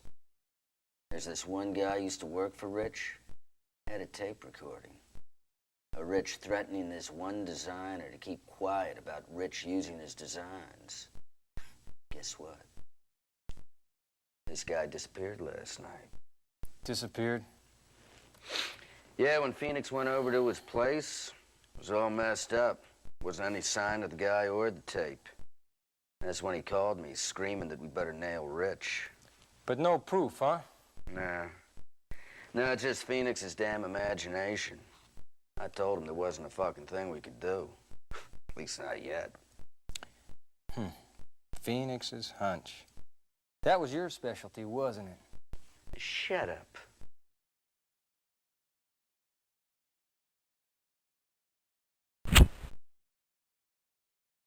I've got new information regarding Catherine from Liberty Town Police. What is it? The last case Catherine was in charge of involved various crimes, including counterfeited birth certificates. She'd called Chicago Police Department several times regarding these crimes. Counterfeited birth certificates?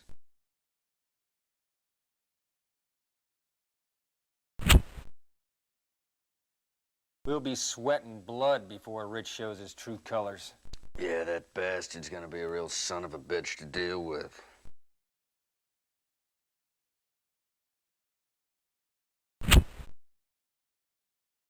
What do you think of Cindy? The woman, Doc? I don't think she had anything to do with this case, but I don't like her. You can handle her better than I can. There's something about her ex-husband is bugging me.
What are you looking for, man? You happen to know what office Simon Osborne's in? Simon Osborne? That old man retired. What do you want with him? I need information from him regarding an unsolved case he dealt with. You know, he's living on his pension. I dropped by his place once, so I know where it is. You want to stop by later? Yeah.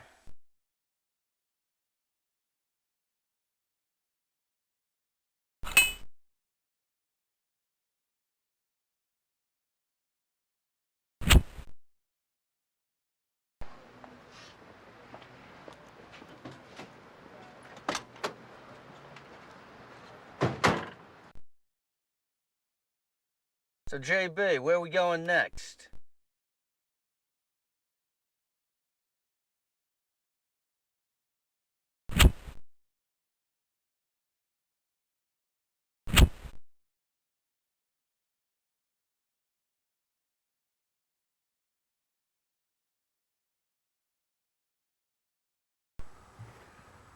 Look, I guess nobody's home. Yes? So you are home. Look, Melanie's not feeling well. If this isn't urgent, could you come back later? Mr. Hart. What?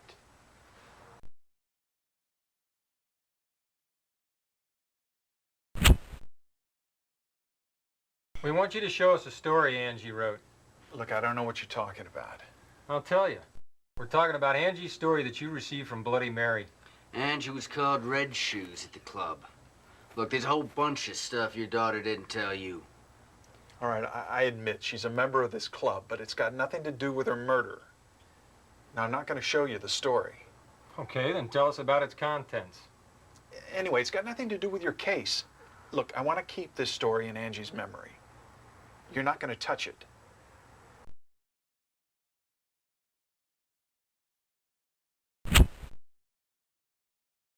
In the afternoon of the day Angie was killed, Catherine White called on you at your office. Did you know that?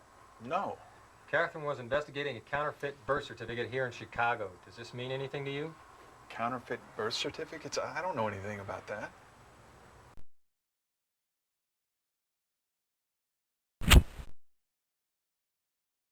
I heard you collect knives. I used to, not anymore. Did you ever own a dagger? Mr. Harold, I don't think I know what you mean. That woman, that friend of yours, the detective, she was found with a bag of cocaine and the knife that killed Angie. Now, how do you explain that? How does a clean living detective end up with things like that when she's supposed to be investigating criminal activity in Chicago, huh? I'll tell you how. You don't give a damn about finding Angie's killer. I really feel sorry for Angie. All the police care about is clearing your friend's name. And Angie... Go away. I'll tell you nothing.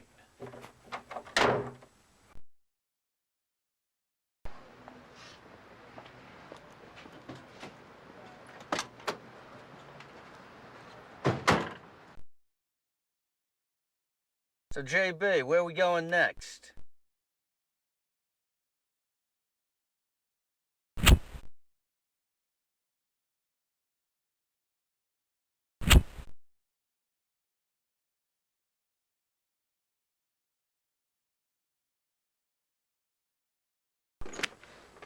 Oh, hello, dear. I knew you were coming.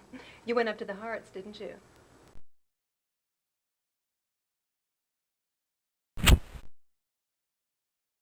Melanie looked well today. That's good for her. Pardon? Oh, I saw her in her garden this morning. You know, it's been a long time since she tended her flowers. Yes, she said hi to me.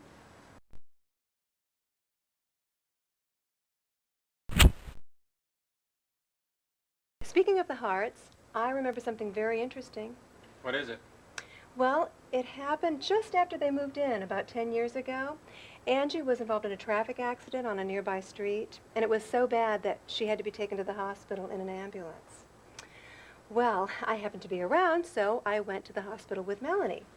Now, Angie needed a blood transfusion, and James came running over from his work, and both Melanie and James were absolutely frantic. They both wanted to give their blood.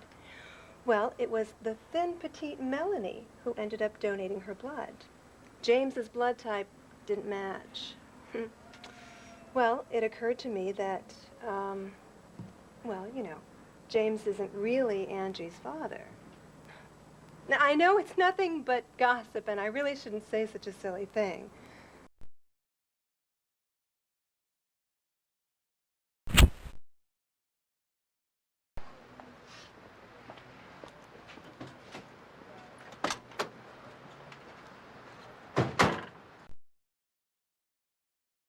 So, JB, where are we going next?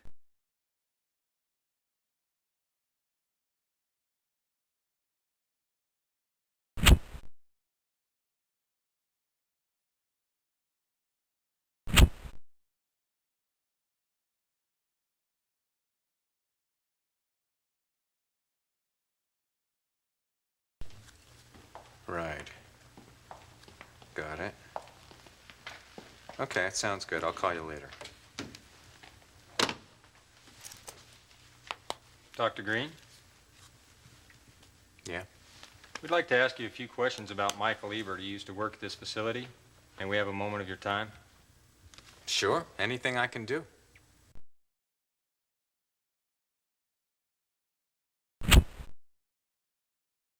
I've been informed you've known Michael Ebert a long time, since college. Yes. He was quite an outstanding surgeon. Excellent. Except, well, he was a bit loose with money and women. I assume you know Cindy White. Oh, of course I do. She was Michael's junior at the medical school. They were very deeply in love when they first got married, but after a year, Michael started cheating on her. He was having an affair with a young woman doctor. Is that the reason for the divorce? Not exactly. Michael was also screwing around with money. It seems there was this patient of hers who developed serious complications after surgery. This was during the time that they were having their affair. Well, the patient's family sued for malpractice, and she was forced to pay quite a substantial sum. So Michael withdrew money from Cindy's account without telling her to make up for it. And, well, shortly after that, they were getting a divorce. Did Dr. Ebert continue to see this woman doctor after that? No, they broke up. She quit her practice and returned to her hometown. Michael was totally devastated after Cindy left him. He started using drugs very heavily, and, well, 6 months after the divorce came through, he quit his job and left. Have you kept in touch with him since then? No, but I did get a postcard from him. Postcard? Yes. It was from South America, or at least I believe it was from South America. He said that he was on a trip and had found a new job, and I'm afraid that's the last I heard from him.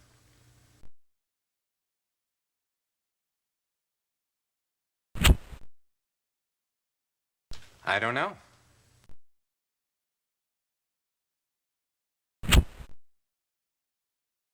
Do you remember Bryce Rich, one of Dr. Ebert's patients?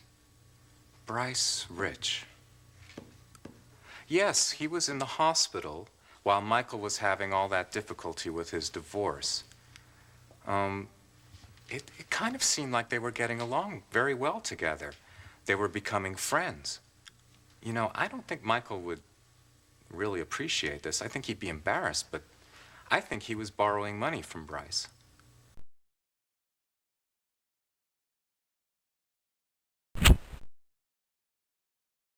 I don't know.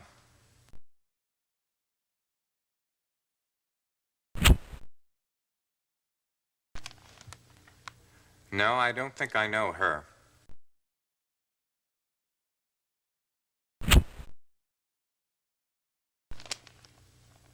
Oh, yes.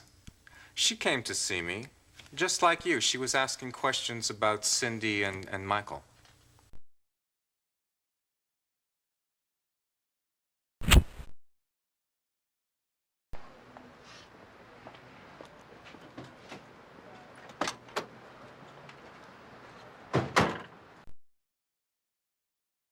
Shall we go to Cindy's clinic?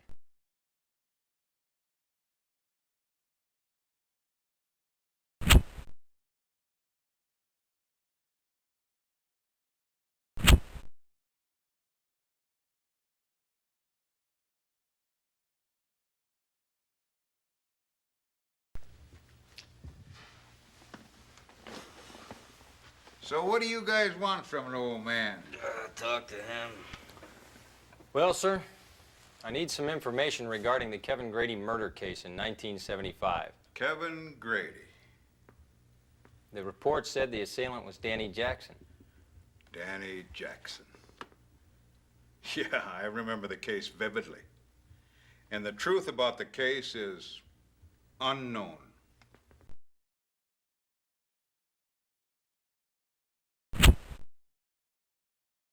Kevin was a petty gangster. To me, it was just another skirmish or a fight involving some dope dealer or some shit like that. There were no clues. We couldn't get any clues because all his fellows vanished as soon as the case went. Vanished? Well, Kevin always hung around with these three punks. It was obvious they had something to do with the case, but there was nothing we could do about it. Yeah, well, being a cop, you always run across tons of cases like that. You know who did it from the get-go, but you just can't nail the sumbitch, you know? Yeah, you're telling me.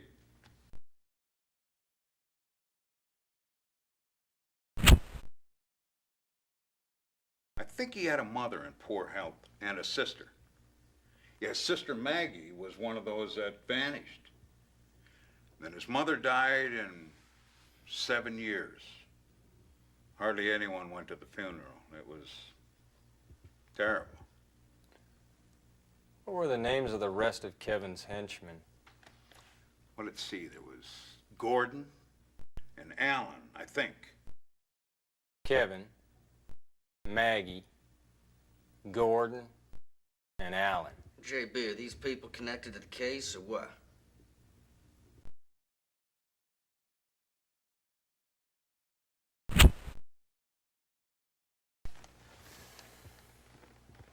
She reminds me of someone. That looks like Maggie.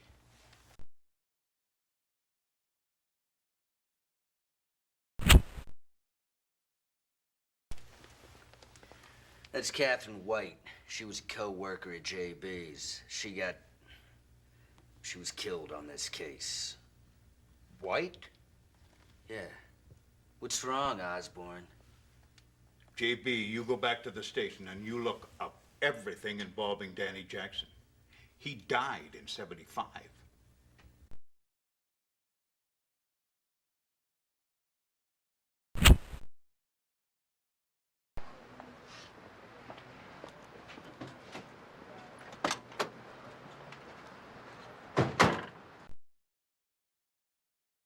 So, JB, where are we going next?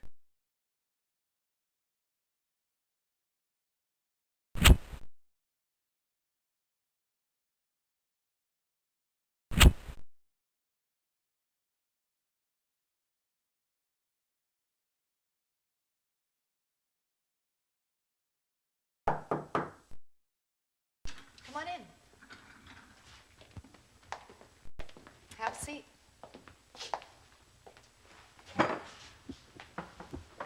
I'll have the analysis done soon. I was going to bring it to you this evening. Can you wait a while? I want to ask you something. What's the matter? You knew about Bryce Rich, didn't you? What are you talking about? Is there any reason why you didn't tell us your ex-husband was a friend of Rich's? I don't know what you're talking about. Hey, stop playing fucking innocent. You're hiding something, aren't you? God, I don't know what you're talking about.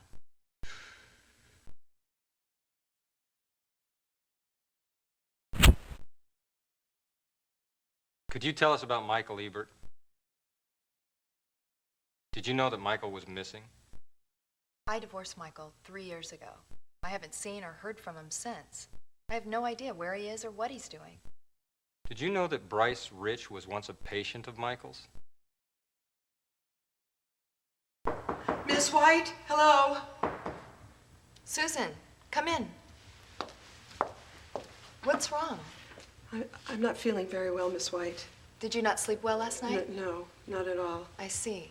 Why don't you go wait in the consultation room, okay?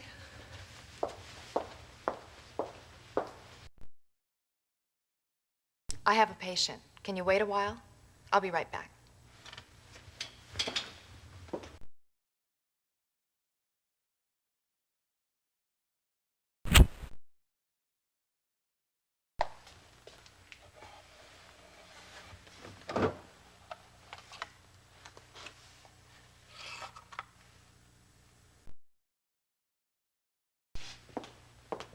What did you just do? I can't believe you just searched my office. You're suspicious of me, aren't you? I see. You count me amongst your suspects. Okay, go ahead. Search to your heart's content.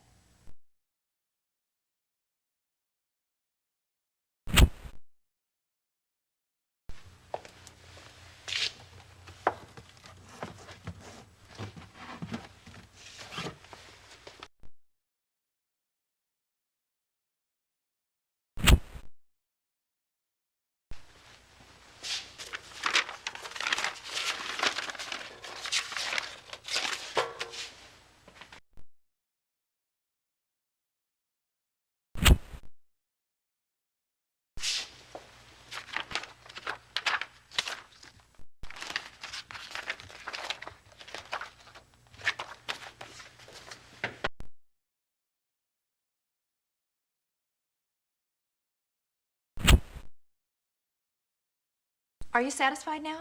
Hey, look, we didn't mean to offend you, all right? Yeah, I'm sure you didn't. Listen, I've got patients to see. I will be by around 7 with the results of the analysis and to talk to you about Michael. Goodbye.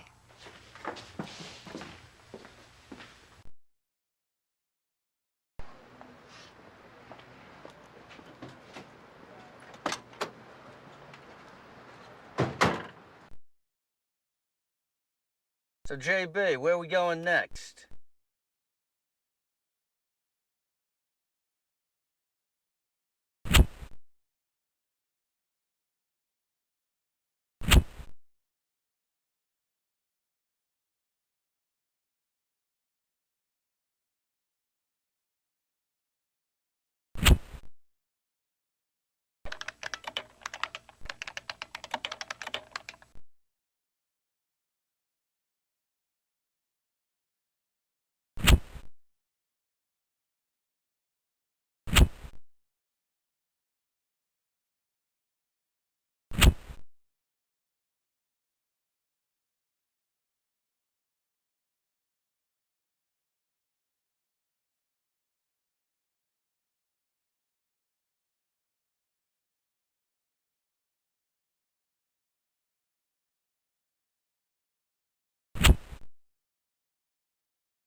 So, JB, where are we going next?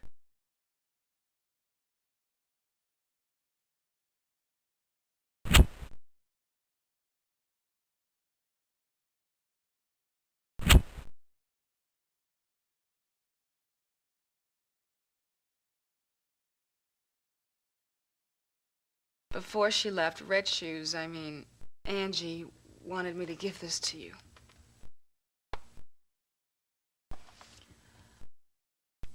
Thank you. Thank you very much. No problem.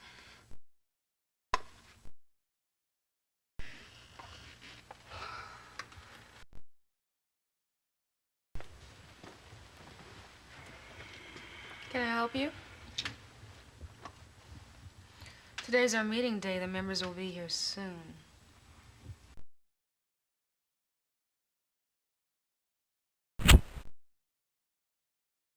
Who was that lady? What did you give to her? Red Shoes left it with me. She left it? I got a letter in the mail from Red Shoes. What, you got mail from Angie Hart? Red Shoes wrote me a letter and said that she had a premonition about her death. Oh, my God. Red Shoes, I got your message. Hey, look, just tell us straight, will ya? I don't understand what you're talking about. Just speak in plain English. Here.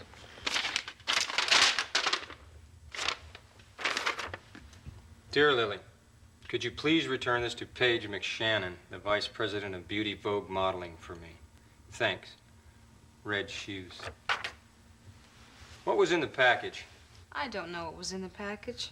It's her secret. I am not going to open up her secret by myself.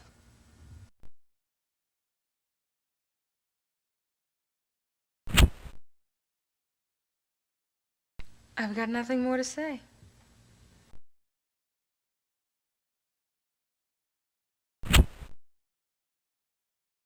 Could you tell us about the story Angie wrote? Red Shoes was killed before she presented the story to the club. What was the title? Kill Me. What? So the title was Kill Me. I didn't know the contents.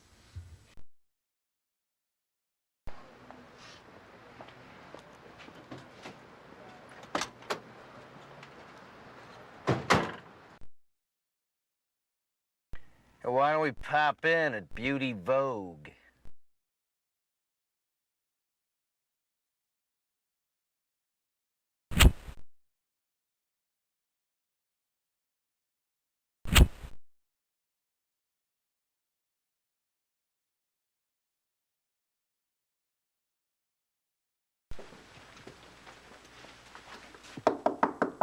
Come in. I'm sorry, I'm expecting company. Yeah, well, we just came by to see the nice little package you got from Lily at the Bloody Mary. What are you talking about? Please tell us about Angie Hart.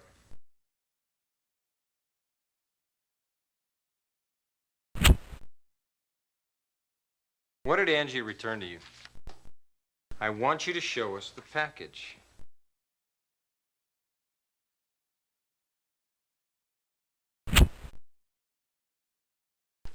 Where did you see Angie? If you don't say anything, I'll begin to wonder if you're hiding something. You know, I'm starting to wonder if you really were in New York on the day Angie was killed. I didn't kill Angie. Yeah? Then who did? I don't know. Well, tell us what you do know.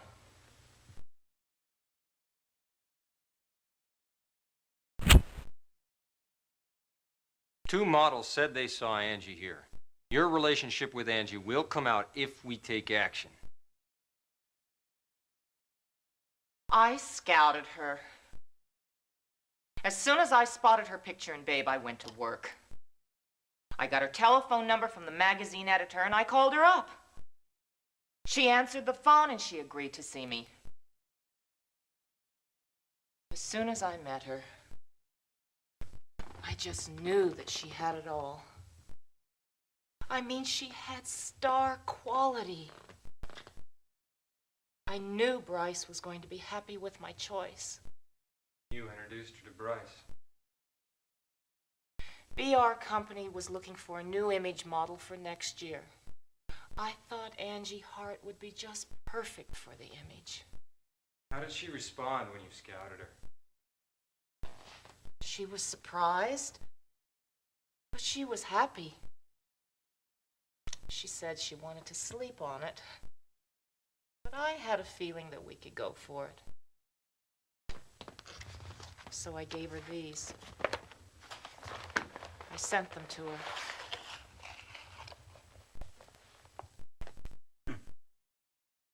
Some kind of present, huh? Did Angie accept this? I expected her to. I mean, it usually worked. But she was different. You forced her to take them anyway. How many times did you see Angie? Twice, that's it. When was the second time? On the last Friday. With Bryce Rich. You set up that meeting, didn't you? Yes, I did. But that's all I know. I had nothing else to do with that.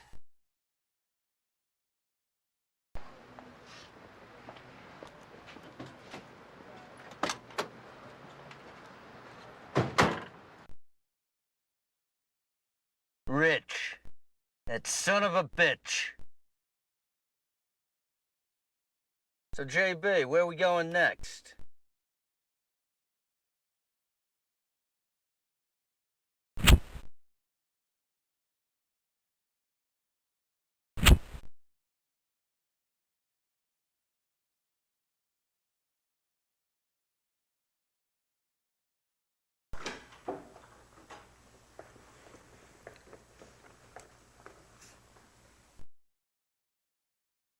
Did somebody just pass by?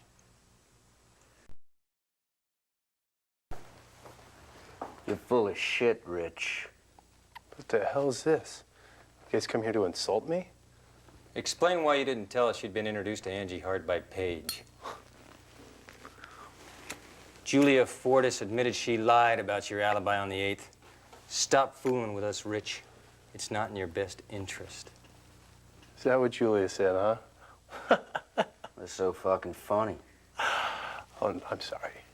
I'm sure whatever Julia says must be the truth. Isn't that right, Mr. Harold?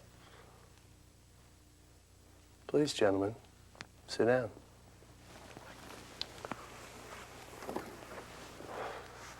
So, Mr. Harold, who were you with last night? I suppose Julie would probably say anything you want her to, wouldn't she? Hey, JB, what's this dickhead talking about? I mean, you've got some nerve. Letting a woman involved with this case into your hotel room? Seems like a pretty unprofessional thing for a cop to do.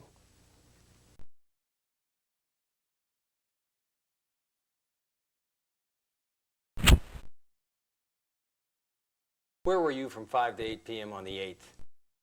I was with a woman. Who? Oh, I don't know. I mean, I don't remember her name. It was another one-night stand. You know what I mean.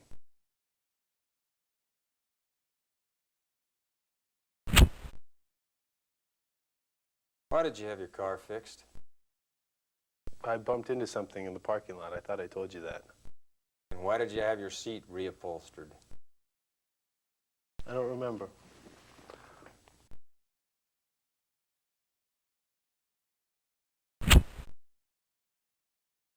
I assume you know Michael Ebert.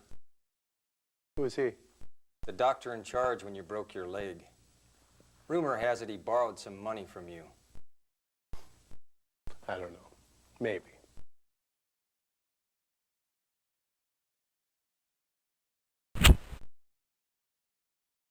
Why did you say you didn't know her? Didn't want to be involved. I mean, that girl had the makings of a fine model. But I had nothing to do with her death. I mean, first of all, what would our company have to benefit from announcing that we were eyeing Angie Hart to be our new image model? And you can't blame me for wanting to cover ourselves from being involved in a scandal, can you? By whatever means necessary, huh? You're quite right.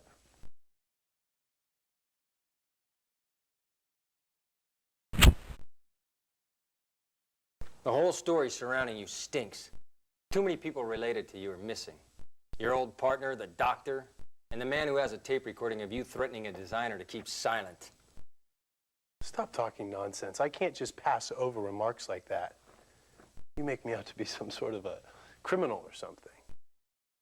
You better be careful, Mr. Harold.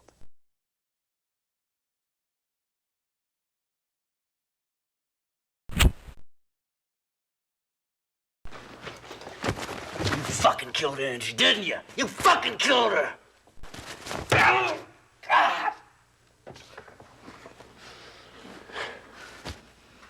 Stupid people like to use muscle.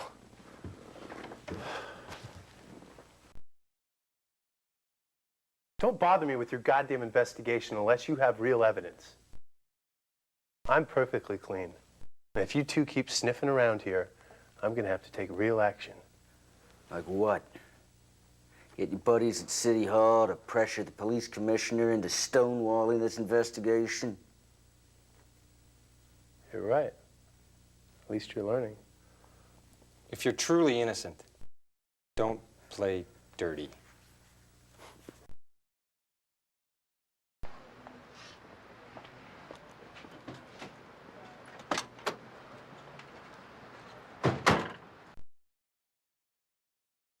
So, JB, where are we going next?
Hi. I've been waiting for you. I've done the analysis of Angie's diary. Any progress? Hey, who do you think we are? I'm sorry about what happened earlier, the way I acted. I was too emotional.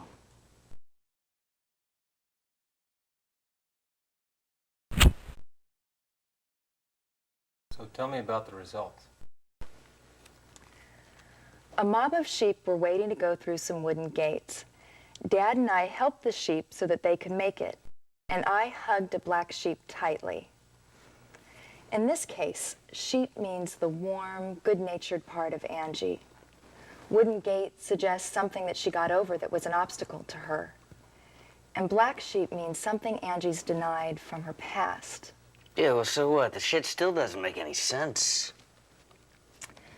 Mom led a bull into a room where I was, and it made a dash towards me. I was furious and climbed up the wall to protect myself. I didn't hurt. Instead, I was in the next room full of Feast. Hey, I get it, the bull, right? Some kind of sex fantasy, huh? In this case, bull suggests her healthy animal instincts, suggesting that she'll be stronger. What she says, the bull dashed towards me and I was furious, this represents Angie's state of mind, that she couldn't control the anger that was just coming straight out of her. Climbing up the wall means she wanted to get away from the feelings that she just couldn't handle anymore.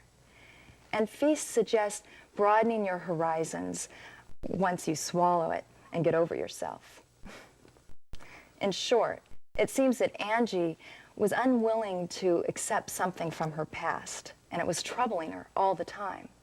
But she was struggling to make it through somehow. Are there any hints or suggestions in the diary as to what her problems were?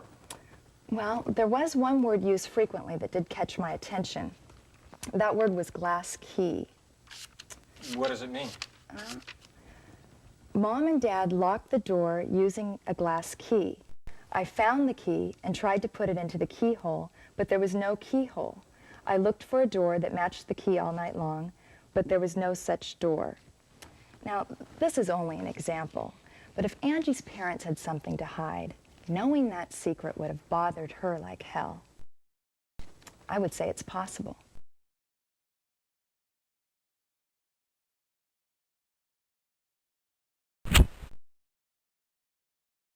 Could you tell us about Michael Ebert? I really loved him. That's why I married him.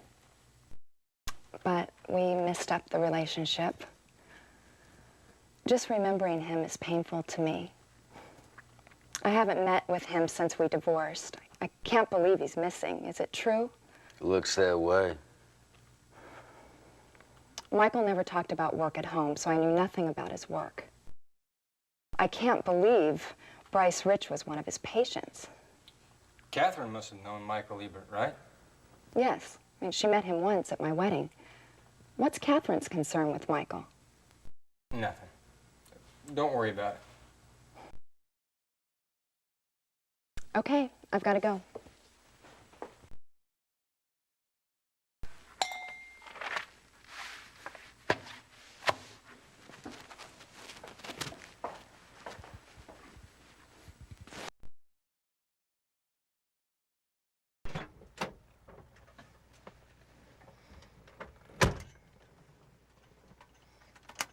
Where to?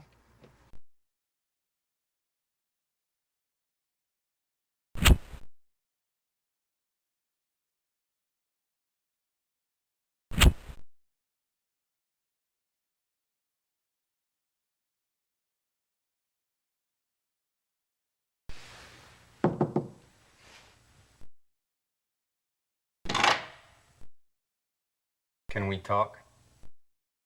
Yeah, come in. I want to ask you something. What? Everything going all right? Feel like you're still being watched? Why did you come to my room last night?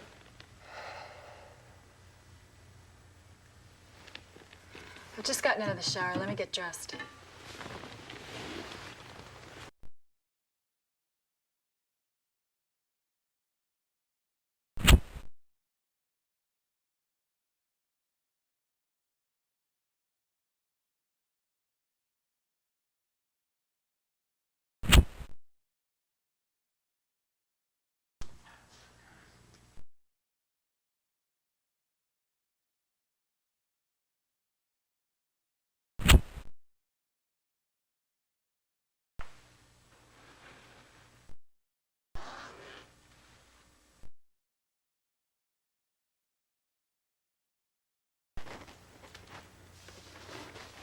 Want a drink?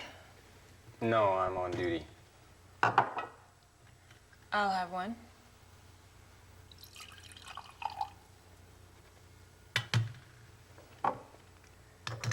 The detective you work with. Rosen, you mean? I know him. You met him before? I wish Steve hadn't existed in my life. When Steve died, I felt I could start over again. I thought I could erase the memory of him. You checked things about me, didn't you? You should know that I was with a slimy guy who took me for all I was worth. Yeah. A cop shot him. But I feel like he's still alive inside of me. When I saw that cop, the memories came back. Rosen has no clue about it. He doesn't know about me and Steve. Steve was a dirtbag. He was nothing but scum. I wanted to leave thousands of times. But I loved him.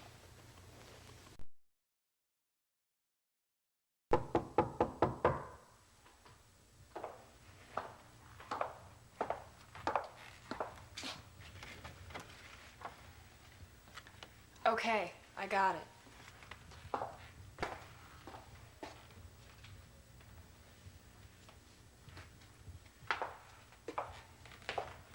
Don't drink too much, okay?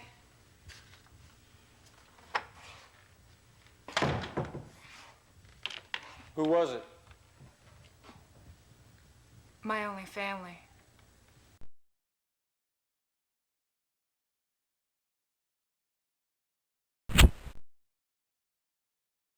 I heard Angie was a big fan of yours. She brought you flowers, didn't she? I don't know. I swear, I don't remember things like that.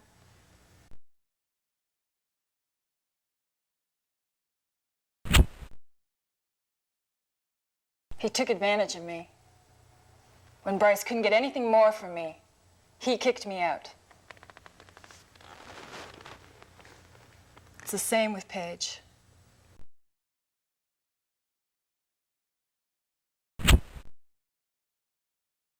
I heard Angie was a big fan of yours. She brought you flowers, didn't she? I don't know. I swear, I don't remember things like that.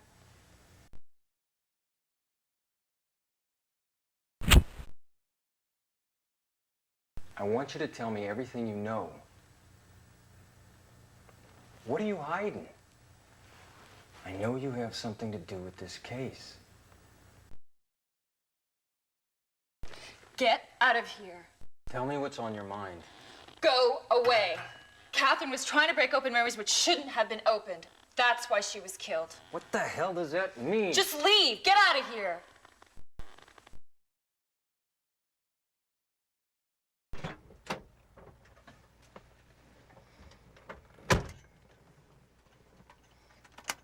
Where to?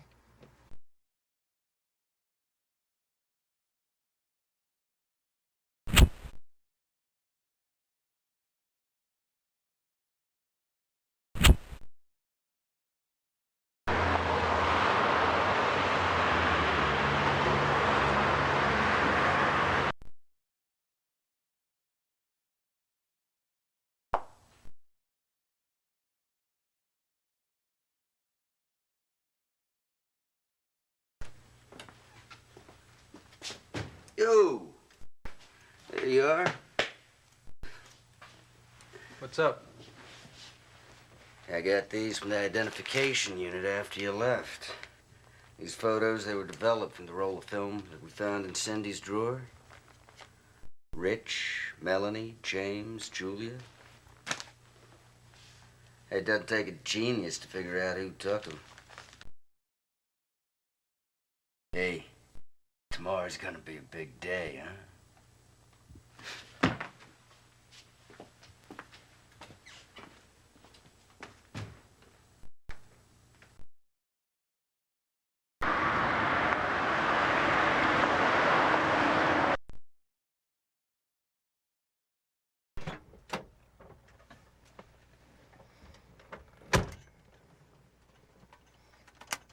Where to?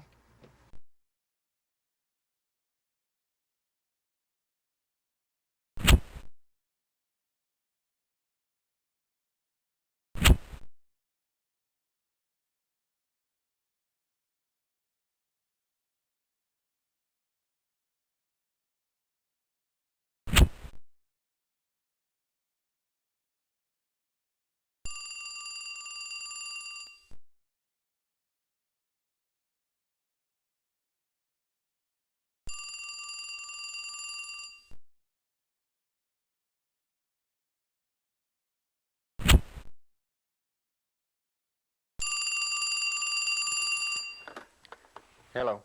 JB, how's it going? Well, apparently this case is related to a murder case that occurred here in '75. Mr. Taylor, have you ever heard of Frank White? Frank White? Yeah, he was Catherine's uncle. I heard that she became a detective because of him.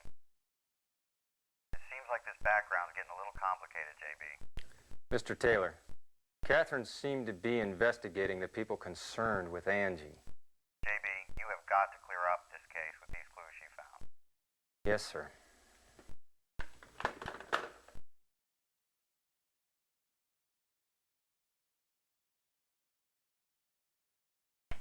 JB, my parents are not happy about me being a detective. I mean, they still don't like it. I've had the same old argument over and over. And again yesterday. My brother was a cop, you know? But he was killed while on duty. So they're afraid that might happen to me.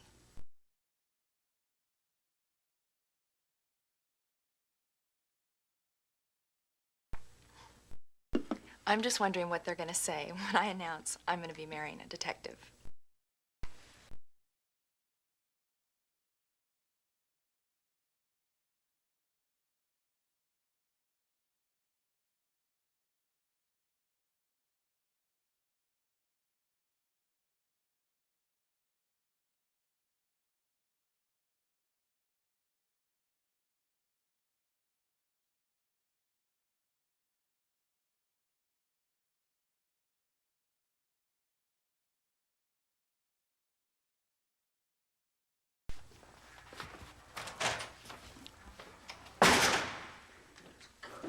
Fuck.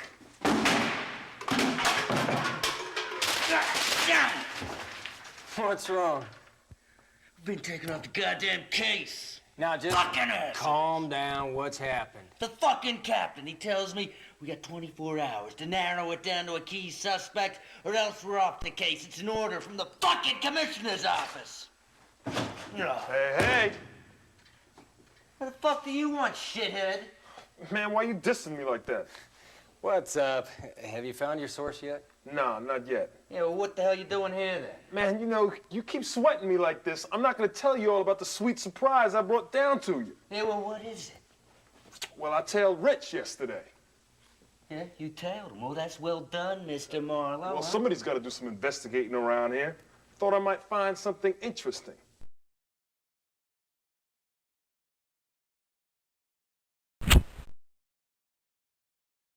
And did you? Yeah, man. Check this out.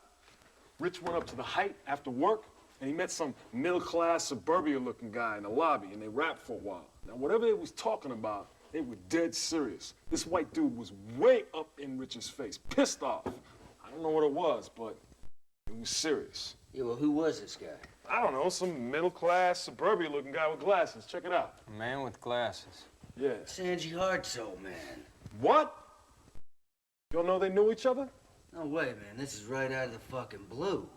Well, I'll tell you something, man. I don't think this was their first rendezvous. I think Rich said something like, it's been a long time, or some shit like that. Now, this is weird, man. What the hell's happening here? It's getting all tangled up in a web, huh? That's why y'all get the big bucks. So why don't you go make like cops and investigate?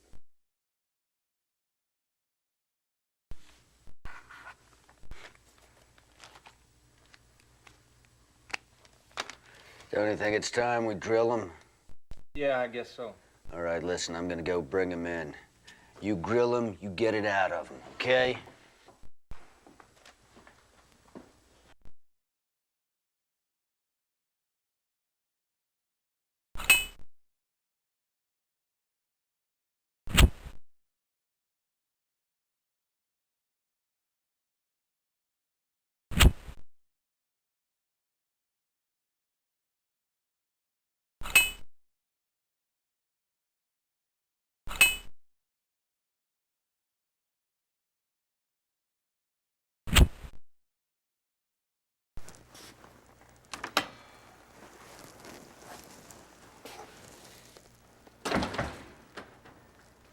So have you found out who did it? No. But we're getting very close to figuring out why Angie was murdered. Mr. Hart, there are a few things I'd like to ask you. All right. What is it?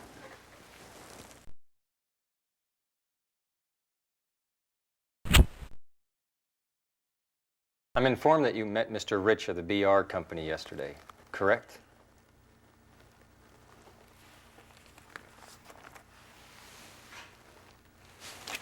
It is you, Mr. Hart.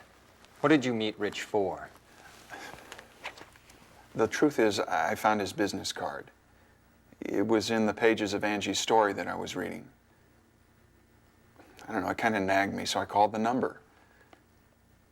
This Mr. Rich, he wanted to meet with me, so he suggested we meet at the Height. Actually, I was surprised to find out he was scouting Angie as a fashion model. She never said anything about that to us. Oh, and he's pretty annoyed at the police investigation, too. He's got nothing to do with this. So he asked me to keep it a secret. How did you respond? We had told you there was a possibility that Bryce Rich did it. I would say it's rather strange you did him a favor anyway. You've known him a long time, haven't you? No, that's ridiculous. I've never met the guy before.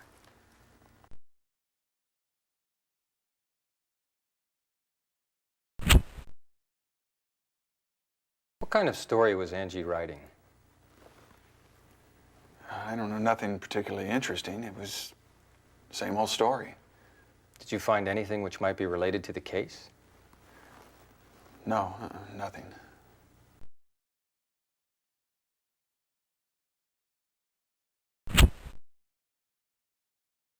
Mr. Hart, let me ask you something personal. Was Angie your real daughter?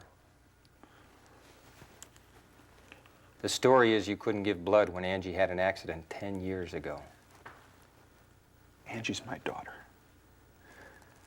I don't care if we're not related by blood. She's my daughter. How did you meet your wife?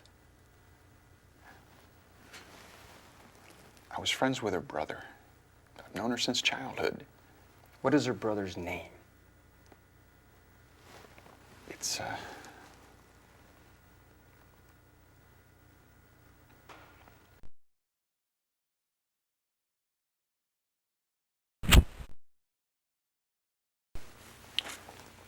Have you seen this photograph before?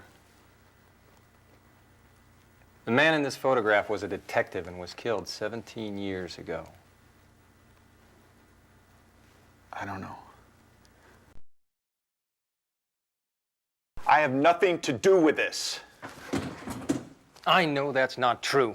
You're hiding something. I can't let you go before I get the truth.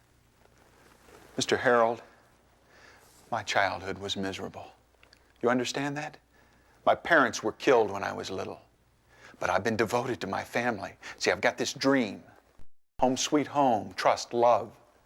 But sometimes that reality is just a little too severe.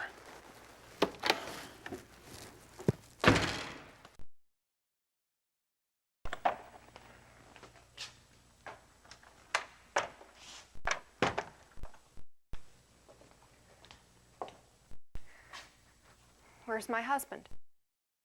In another room. Mr. Hart is hiding something. Did he tell you anything? He said he wasn't Angie's real father. He also said he wanted to be devoted to his family, but he's sorry it didn't work out that way.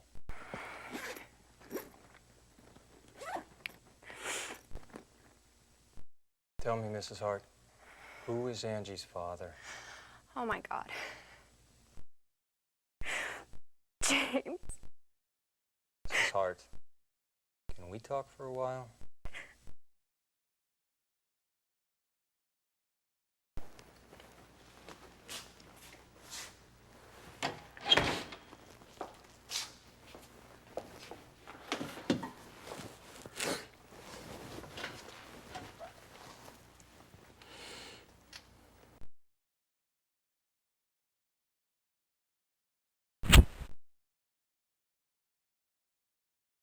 This is Angie's diary.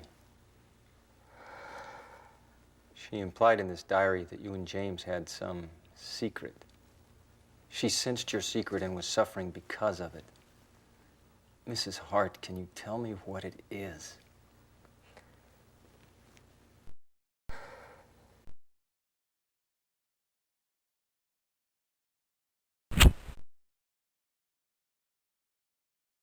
I assume you've seen this photograph before. I found this photograph in Angie's room. These are you and your husband when the two of you were younger, right? Kevin Grady, the man standing between you, was found dead at Chicago Harbor in 1975. The detective in charge of the case told me Kevin had a sister named Maggie. She vanished before Kevin was found dead. If you happen to be that Maggie, then your husband is... It's... Alan Black, right?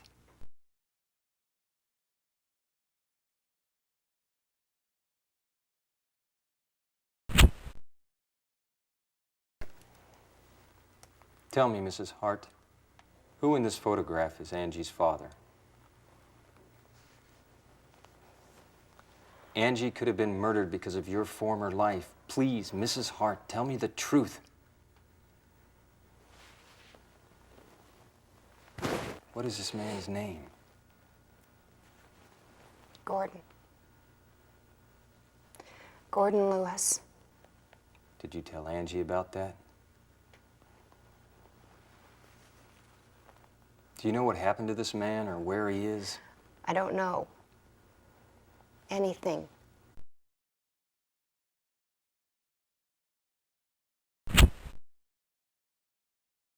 Why was Kevin Grady killed? Who killed him? Kevin was... Oh, God. James knows everything. Angie was the victim of our...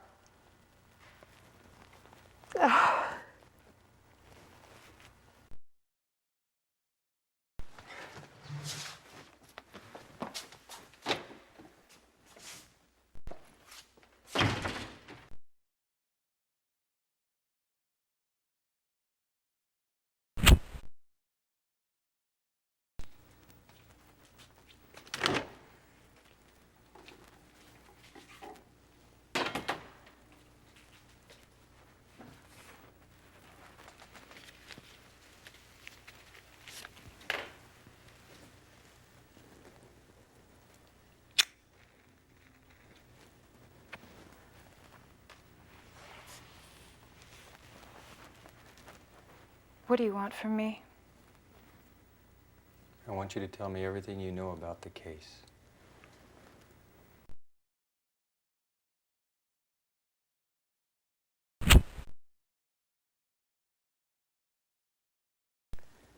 I found it in your room.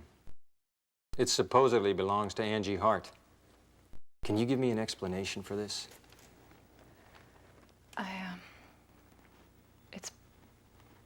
I don't know. Related to Bryce Rich, huh?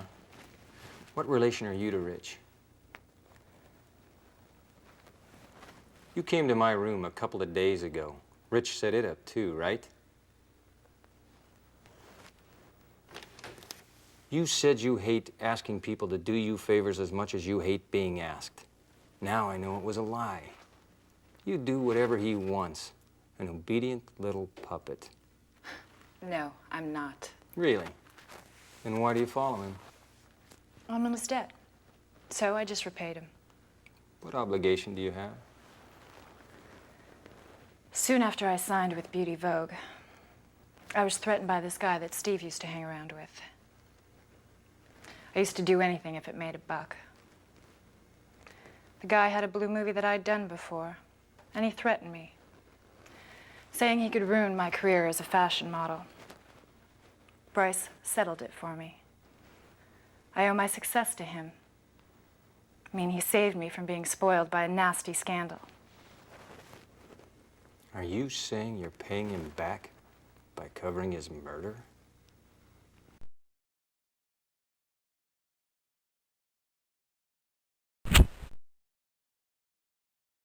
One of the doormen witnessed a woman in a red dress visiting your room on the day Angie was killed. I don't know. Can you explain what the stain is on the carpet in your room? I spilled coffee. It's not coffee, Julia. You should know that. It's blood.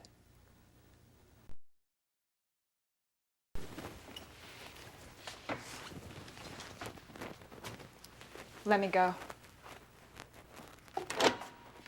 Don't leave. I got more things to ask you.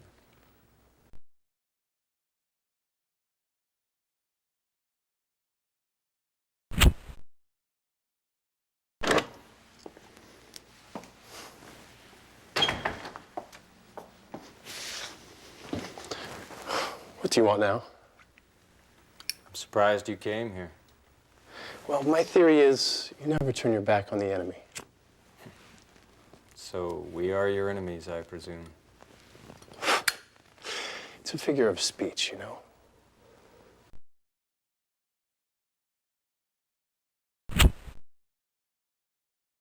What were you doing last night? I forgot. I think I've already told you, I'm not interested in the past. I'm concentrated on the future. What did you talk about with James Hart? I don't know, I forgot. Have you known him long? What? Wasn't the first time you met him, was it?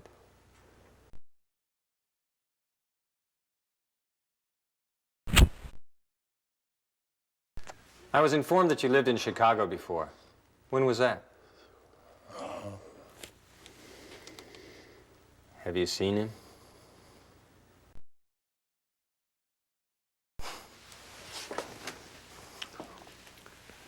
What's wrong, Mr. Rich?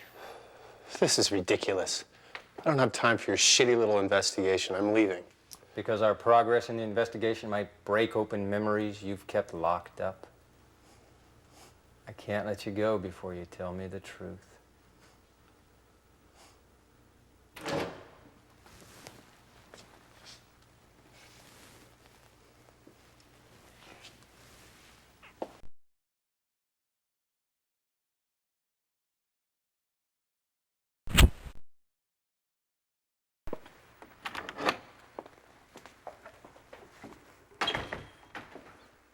If you need me to analyze Angie's diary, I'll take care of that later.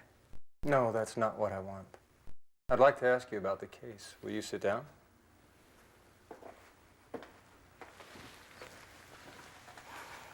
I don't understand. What's going on?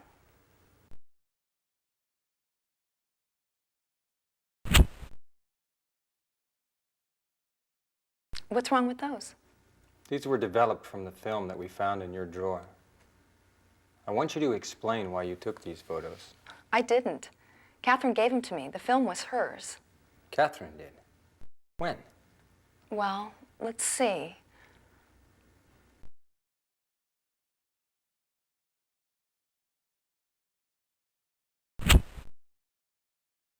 What?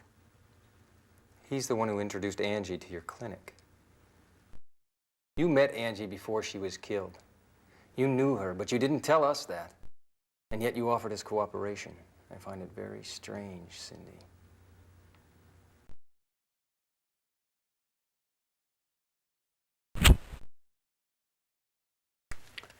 I found this picture in Angie's room. This boy named Kevin was killed in '75. I met the detective in charge, and he told me to review the murder case of your father. Your father died in a narcotics investigation in '75. They found the presumed assailant, but the truth has been hushed up. I was only a kid when he was killed. I don't know anything about it. Nothing.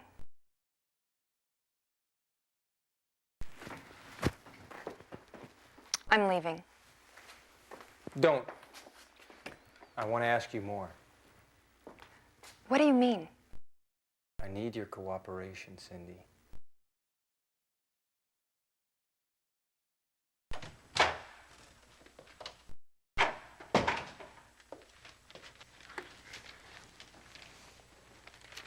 Hey, Mr. Harrell, here's that fax from Mr. Taylor over at Liberty PD. What is it? Things about the case Catherine was investigating. What, that list of forged birth certificates, right?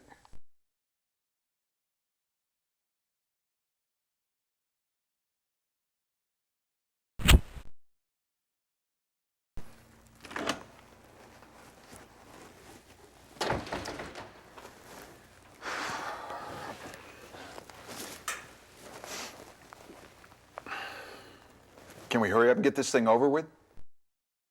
Look, I'm worried about Melanie. I'd like to get home and take care of her. Your wife was here a while ago. What are you talking about?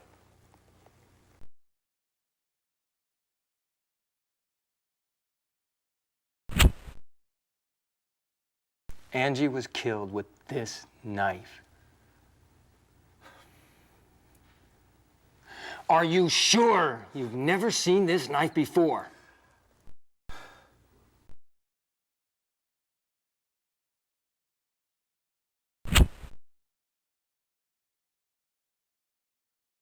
I don't know.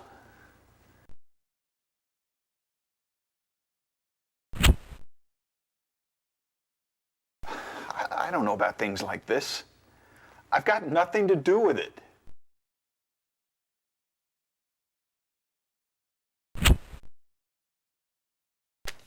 This is you, right? I showed this photograph to your wife. It's Maggie, Kevin, Gordon, and you, Mr. Hart. Your wife told me who Angie's father is. What are you... Angie's father is in this photograph. Don't you... This is ridiculous. Angie's my daughter.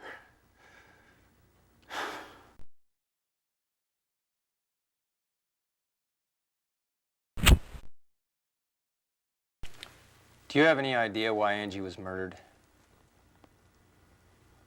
I presume she was killed because of your secret. Am I correct?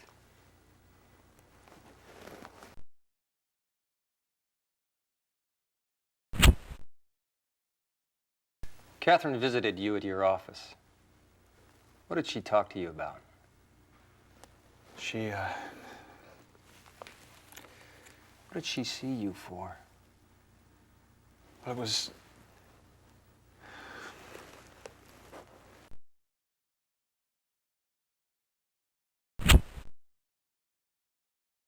Mr. Hart, stop trying to fool us. We know you're Alan Black. Catherine White was investigating your forged birth certificate. What did you do 17 years ago? This is my assumption. But Angie's murder is related to what you did 17 years ago. Right? I've had enough of this crap. I'm out of here.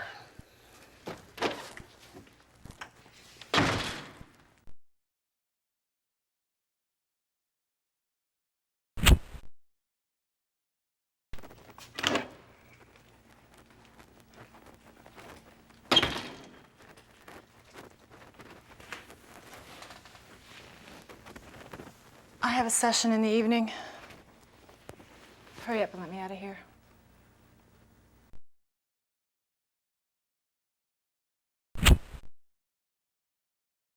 Angie was killed by this knife.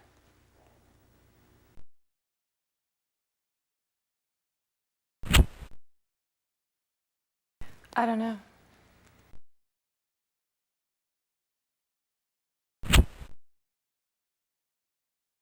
I don't know.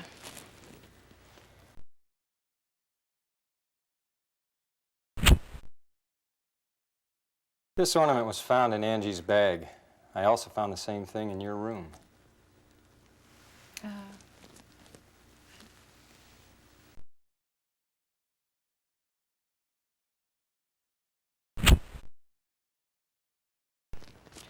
Hell, how should I know?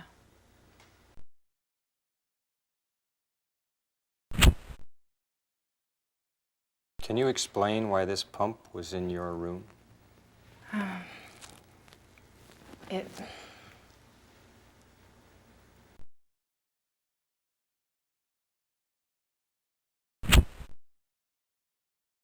Angie was in your room on that night.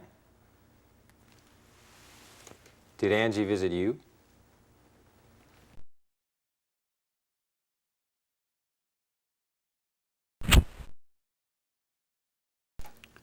You've met Catherine before? I didn't talk to her. I just saw her in the office. Got it? You said she came to bring back memories that shouldn't be remembered. What does that mean? That's what Bryce told me.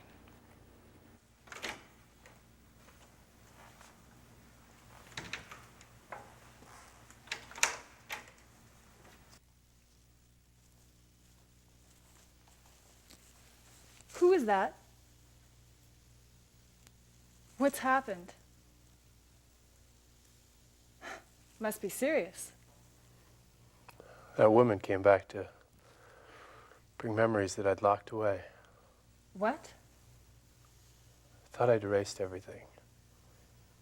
What do you mean, Bryce?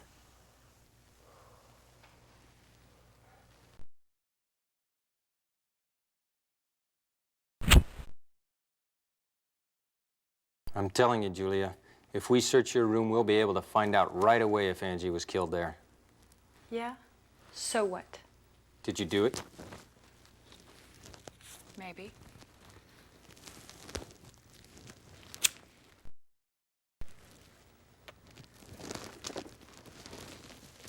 I was so annoyed when I found out she was scouted. I mean, this little girl could jeopardize my position as top model, you know? That's weird. You don't seem like you worry about your career so much. Why do you defend Bryce? Is it because of a former life you've kept hidden, just like Bryce? Stop wasting your time on such a worthless game. Don't give up on yourself. You could do better for yourself. Don't talk like you know everything about me. You're a slave to your former life, to your old dead boyfriend. Why is that? It was me who tipped the police about Steve. Steve wouldn't have been killed if I hadn't. Don't blame yourself, Julia. You should be free from your memories.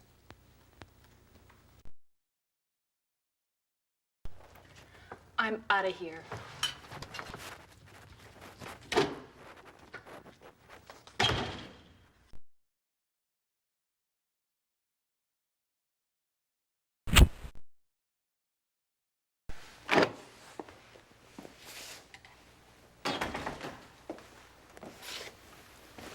Look, I'm under no obligation to stay here.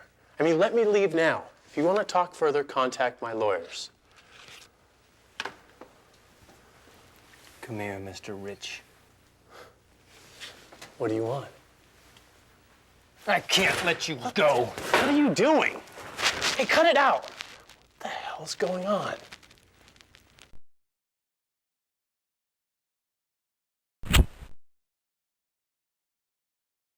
Angie was killed with this knife, the same as used in the murders of Kevin Grady and Frank White 17 years ago.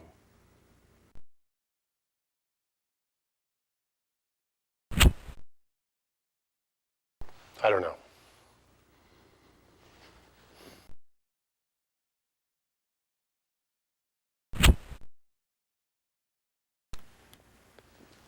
What's that fucking stuff? Don't tell me you don't know, Mr. Rich. You're doing something crooked to support the financing of the BR company. Keeping your hands clean, you take advantage of people who are hard up. Michael Ebert was one of those people, right?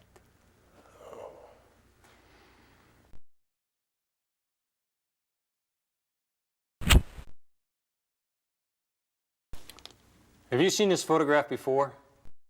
What a coincidence that the man in this photograph has a birthmark the same place you do. This man's name is Gordon Lewis, Angie's father.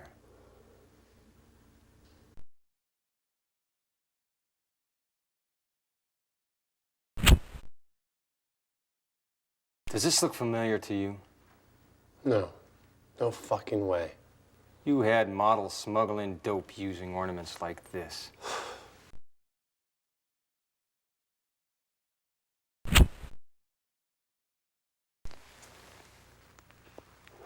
I don't know shit about that.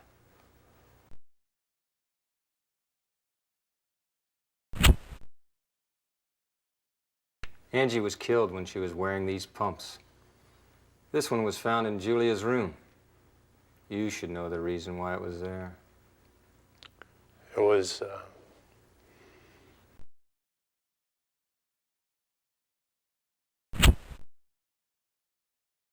I'm informed you saw Angie on the day she was murdered. It's been proven. Paige McShannon said she set up a meeting on Friday, too.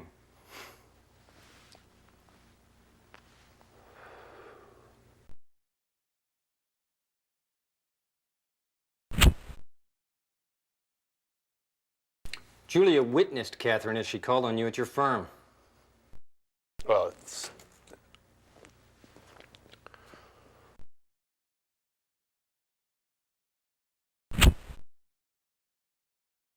Julia Fortis confessed about the night of the 8th. It was you who took Angie's body to the planetarium, right? You killed Angie, didn't you? No! And you killed Catherine, didn't you? No fucking way I didn't do that. I'm through with you.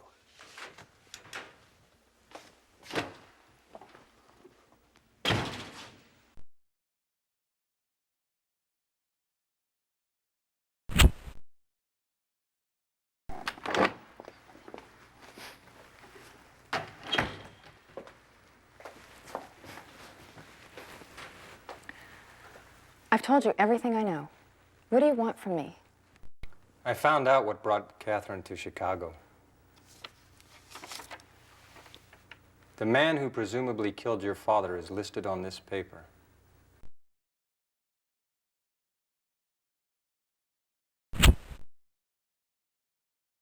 The assailant stabbed Angie with this knife.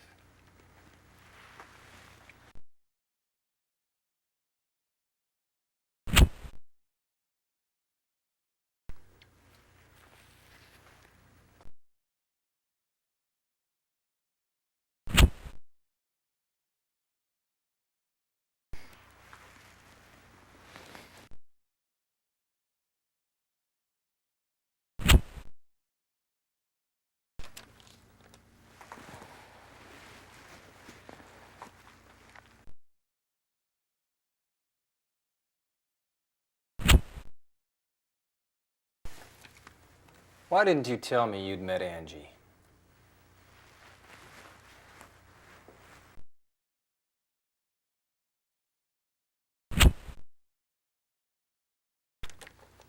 A woman with blonde hair killed Angie, but it wasn't Catherine.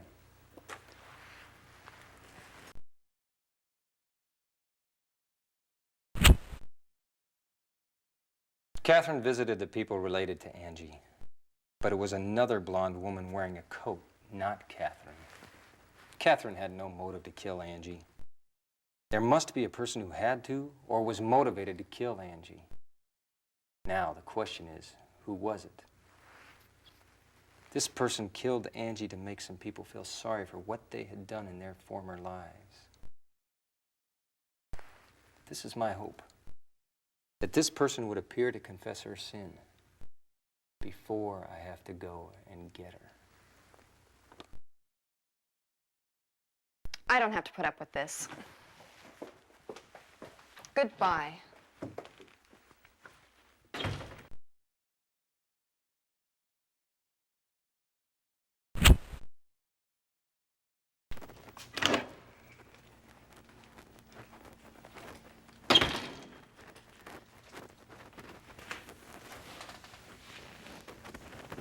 I have a session in the evening.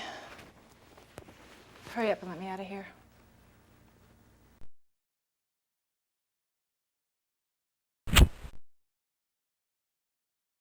I'm telling you, Julia, if we search your room, we'll be able to find out right away if Angie was killed there. Yeah? So what? Did you do it? Maybe.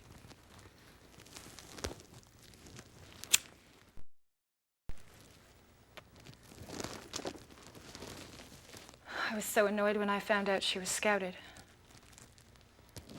I mean, this little girl could jeopardize my position as top model, you know? That's weird. You don't seem like you worry about your career so much. Why do you defend Bryce? Is it because of a former life you've kept hidden, just like Bryce? Stop wasting your time on such a worthless game. Don't give up on yourself. You could do better for yourself. Don't talk like you know everything about me. You're a slave to your former life, to your old dead boyfriend. Why is that? It was me who tipped the police about Steve. Steve wouldn't have been killed if I hadn't. Don't blame yourself, Julia. You should be free from your memories.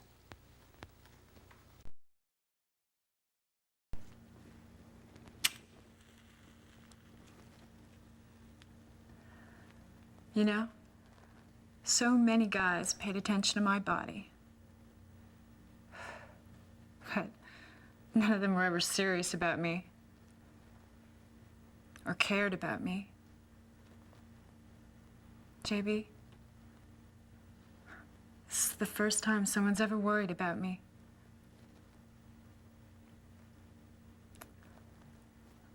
I'm obligated so much to Paige and Bryce, you know?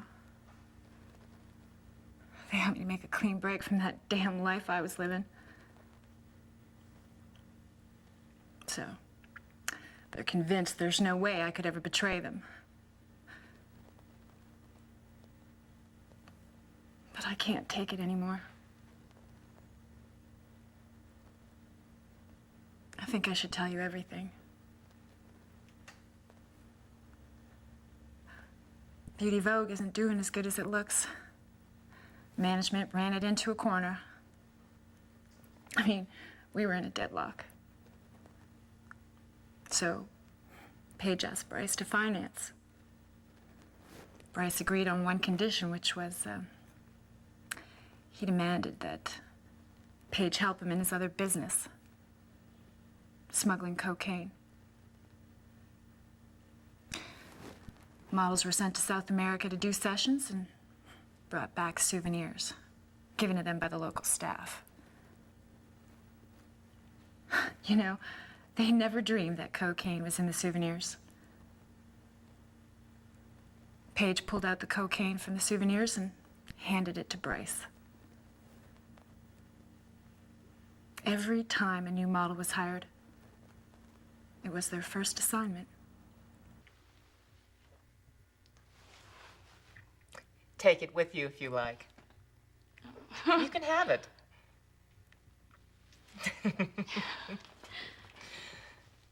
Look, Angie, you've got to realize how lucky you are. It's all up to you. It's not everybody who gets a big chance like this. You know what I mean? Now, the President Bryce Rich, he said that you have something very special that inspires him a lot. Now, Mr. Rich is a wonderful man. I'm sure that you'll make up your mind after you meet him. Oh, that reminds me. I've got to see him soon. Why don't you come with me, Angie? Really? All right, Angie, let's do it. This is for you. Something to remember me by. You'll love it.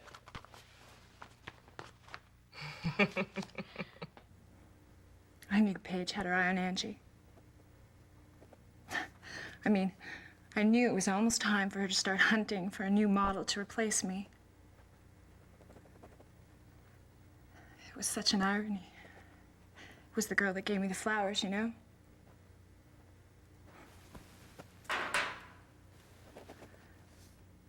Bryce asked me to let the girl stay over at my room on the 8th. I didn't ask why. Because it wasn't unusual for him to poke model wannabes. And he never hesitated to ask me to do stuff like that.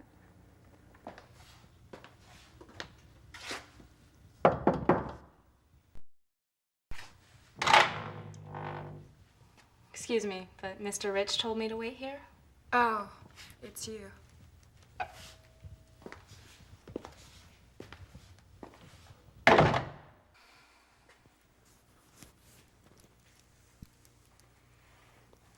I'm gonna be a model.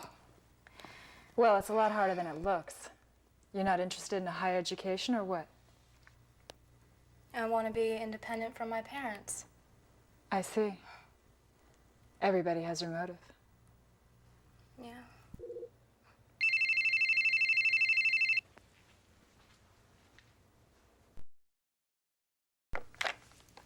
Hello? It was my father. Begging me for some money as usual. I went down to the back door to meet him, leaving Angie in the room.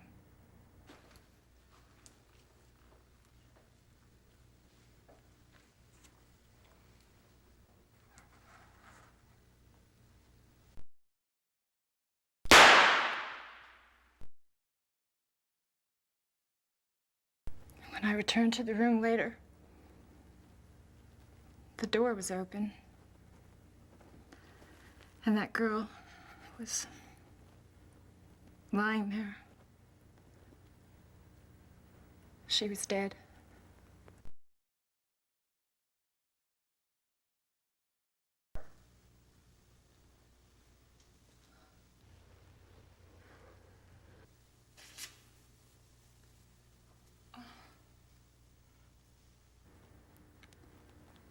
I didn't know what to do.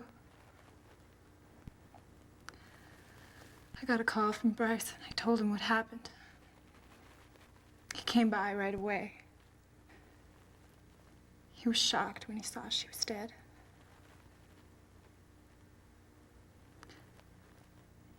And he just stood there. He couldn't move. And then he started sobbing. I couldn't believe it. That man was crying. The man who looked like he had no tears in his body cried. I couldn't say anything to him. And then he muttered something.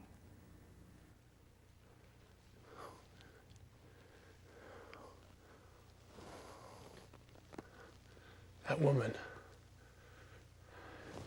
she came back to open up a box of memories.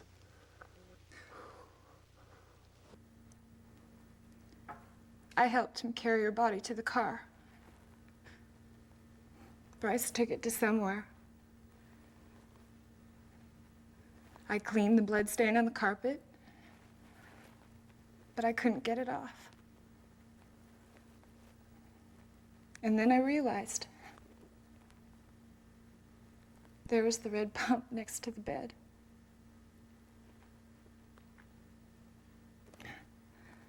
That's all I know. That's it. The next thing was that Detective Catherine was killed, which led you and Rosen to the case.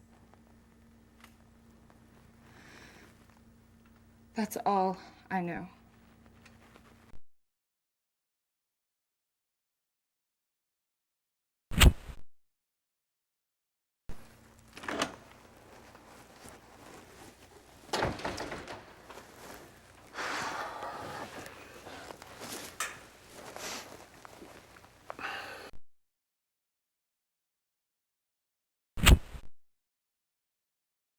Mr. Hart, stop trying to fool us. We know you're Alan Black. Catherine White was investigating your forged birth certificate. What did you do 17 years ago?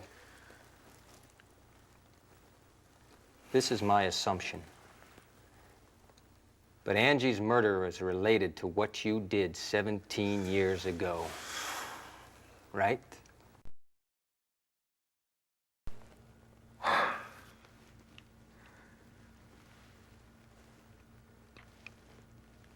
Angie was a victim of our former lives.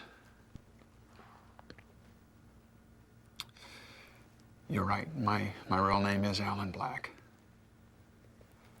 And I killed the detective Frank White 17 years ago.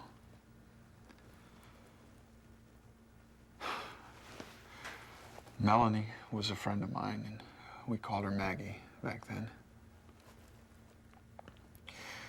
17 years ago, me and Gordon and Kevin and Maggie, Kevin's sister, we were all, you know, just street punks. We hung out together. I don't know, we were looking to make some money, some way to get off the streets, you know? I don't know, Gordon hit on this windfall. His story was that he had smuggled in some cocaine into the country and sold it to the mob. It sounded like easy money, you know? And, well, we swallowed the whole story. And then, about that time, this middle-aged man showed up. That was Frank White. Shit, that guy was a fucking cop, that bastard. So what do you want to do about it? Hey, it was you that took this guy to the mob. You know, if anybody sniffs out that we brought a goddamn undercover cop, they're gonna rub us out, too. What's wrong, guys? Oh, God!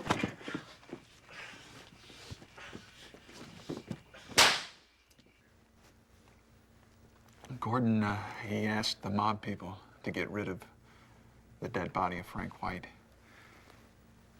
But that wasn't the end of it. Maggie, what the hell happened? Gordon shot Kevin with that cop's gun. I begged him to stop it. He was trying to split with the coke. God, he was stupid, but Gordon shot him. Oh my God, he killed my brother. You know, we gotta take this money and get the hell out of Chicago. Otherwise, we're gonna end up like Kevin. And what do we do when we leave here? Play hide and seek with the cops for the rest of our lives? No, we forget everything. We dump the past, make a new start. I'm gonna make it. Come back to Chicago someday. Gordon? I left Chicago with Maggie, and we hit New York. We got some false birth certificates, and we were reborn, you know, James and Melanie. Less than a year later, Angie was born. We lived in New York for a while, and finally we had to move back to Chicago because Maggie's mom got sick. And we had to take care of her, you know. Oh, God, we were so scared. We were afraid somebody was gonna link us to the murders, you know. But Chicago just let us live our new lives. And I started believing that, you know, we could put all of this behind us and maybe start over again.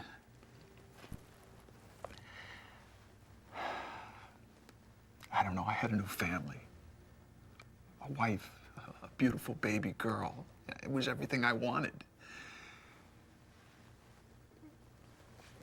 But then I felt something inside of me just die. When I found out that Angie wasn't my real daughter. Melanie never told me a thing about it. But it occurred to me that, you know, Angie's real father must have been Gordon. After that, Mel and I, we couldn't work it out. We never got along anymore. And whenever I would see Angie, I remembered everything that happened. It was like I had this sin, you know, just locked up inside of me. I couldn't forget. Oh, I tried not to let Angie notice, but she could see right through the lies. Angie, I'm sorry. Why don't you just beat the shit out of me? Come on, hit me more. I know you hate me. Oh, what are you saying? you know I'm worried about you? My God, you've been acting crazy these past few days. Won't you please just listen to me? No, you're a liar. What are you talking about? You hate me! Angie, this is nonsense. How could you think that I hate you? I can tell when I look in your eyes, okay? You hate me. Angie. I couldn't say a word to her. And that day, the day Angie was killed, the woman appeared.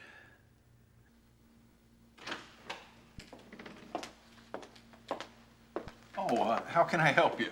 Hello, Mr. James Hart? Yes, And your other name is? What? Alan Black, right? Wait a minute, who are you? Don't, wait. She knew my former life, everything that happened 17 years ago. And she went and saw Melanie, too, not only me.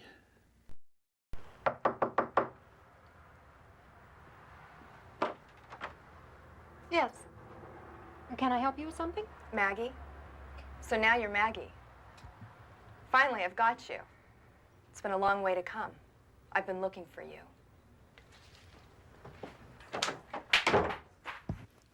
That night, Angie didn't come home. And when I heard that a woman named Catherine White might have killed her,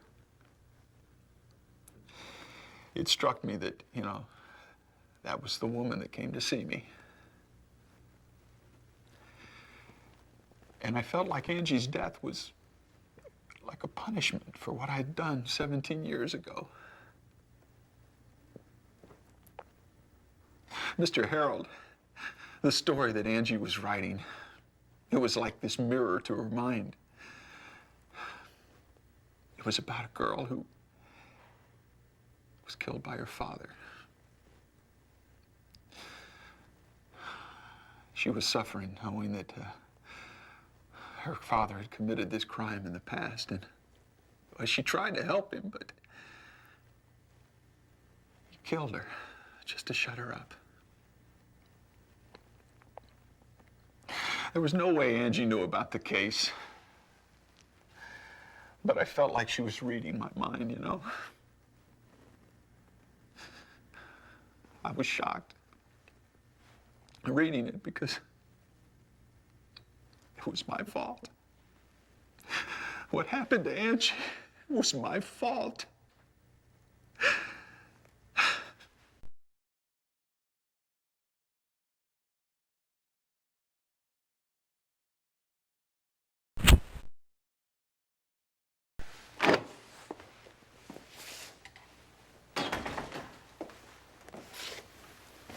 Look, I'm under no obligation to stay here. I mean, let me leave now. If you want to talk further, contact my lawyers.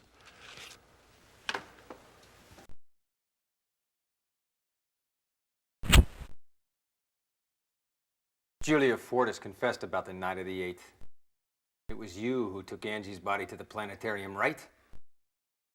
You killed Angie, didn't you? No. And you killed Catherine, didn't you? No fucking way I didn't do that. Yes. I took Angie's body to the planetarium. She said she liked the place. You know what? I've never wondered about my way. I mean, never had any doubt about it. But with her, I mean, I couldn't be perfectly practical. I mean, there were feelings. Some kind of an attachment. I left those feelings there with the yellow rose. You know, you are the perfect image for my company. Have you made up your mind?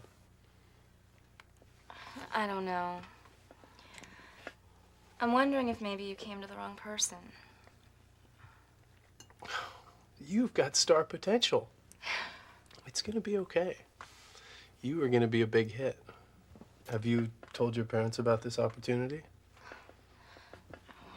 It's okay. Paige will take care of everything.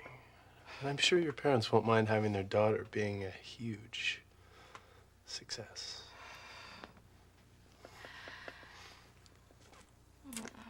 flowers are pretty. Yellow roses. Reminds me of something. First girl I was in love with.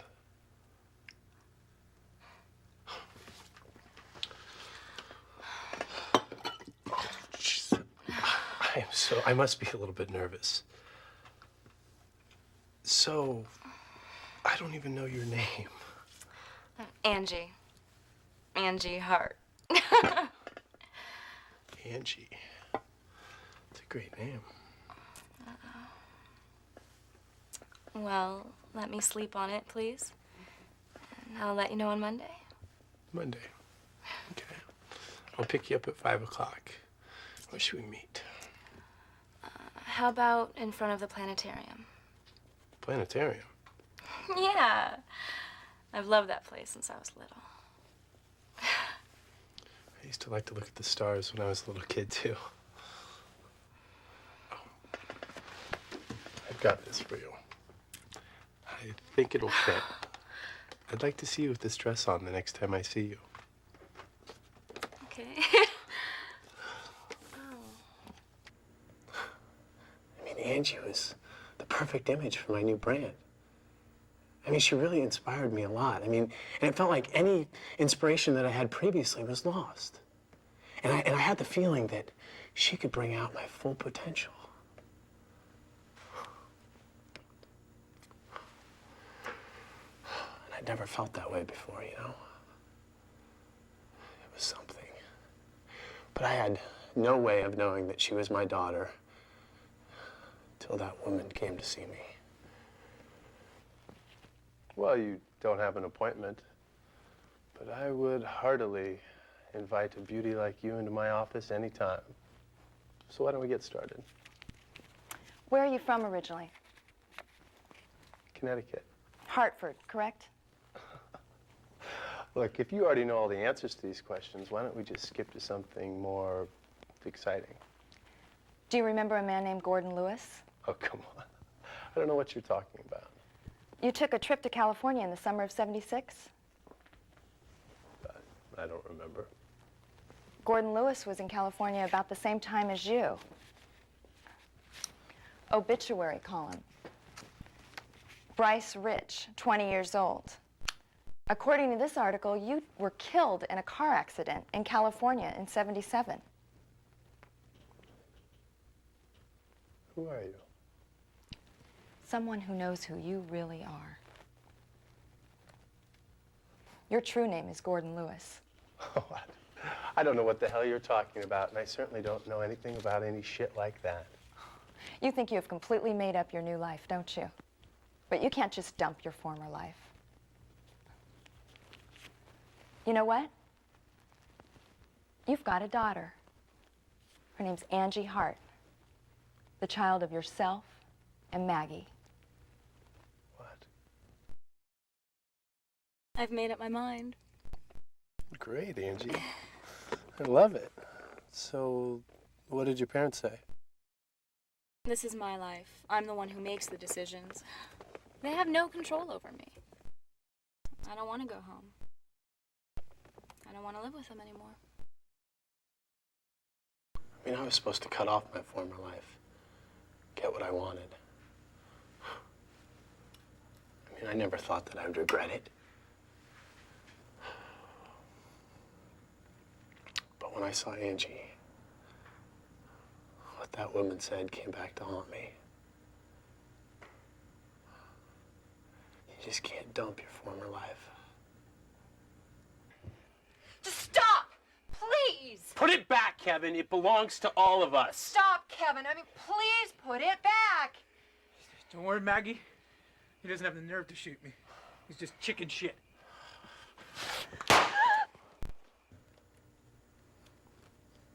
I mean, I did anything to survive. Nothing's ever bothered me as long as I got what I wanted. And I trusted nobody. I wanted to win my success at all costs. No matter who cursed me or who hated me or how badly anybody got hurt, I didn't care. Seeing Angie brought back memories that I thought I'd locked away. I mean, Angie was killed for doing nothing. She was a kid. So yeah, I brought her body to the planetarium in my car.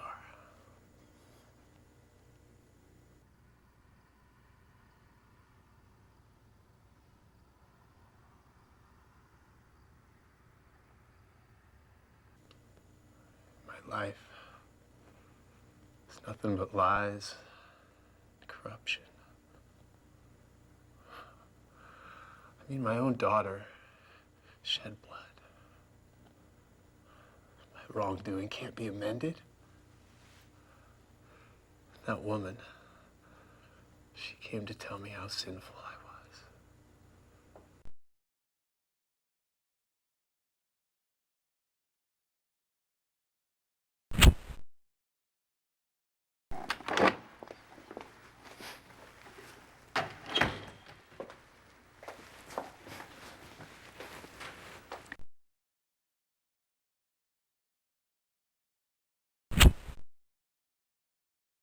Catherine visited the people related to Angie, but it was another blonde woman wearing a coat, not Catherine. Catherine had no motive to kill Angie. There must be a person who had to or was motivated to kill Angie. Now, the question is, who was it? This person killed Angie to make some people feel sorry for what they had done in their former lives. This is my hope, that this person would appear to confess her sin before I have to go and get her.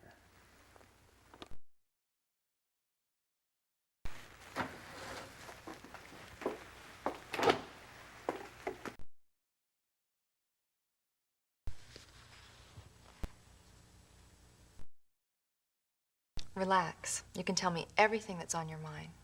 Really, don't worry. You can count on me. I'm on your side. I've known Mr. Rivers for quite some time. He's mentioned you several times to me. So tell me, why do you think you weren't supposed to be born? Because my mom and dad aren't happy because of me. Why not? Because I'm not his daughter. Who says such things? Maybe you're the only one who thinks this. Well, Mom told me that this is my real father. Who were you raised by? James Hart.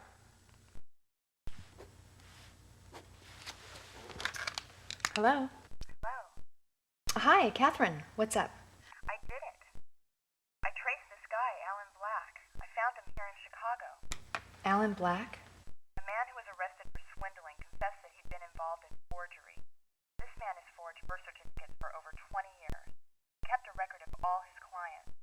Alan Black was listed in that record. Then you'll be able to find out things about this man you've been looking for. Alan Black calls himself James Hart. James Hart?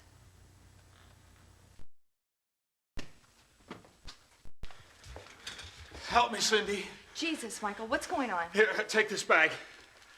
Tell me what's going on. I fucked up. Someone's after me. For what? If I die, you go to the police with that bag. This man trapped me. That's not Bryce Rich. It's a fake. He's had plastic surgery. God, I'm stupid. I'm sorry if I've caused you problems. Forgive me. I'll call you.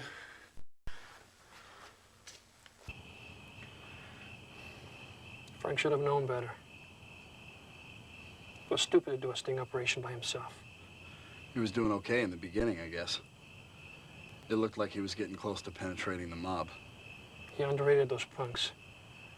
They sniffed I was a cop and they whacked him. You mean those punks in the picture Bingo. did... Danny Jack says nothing but a dummy.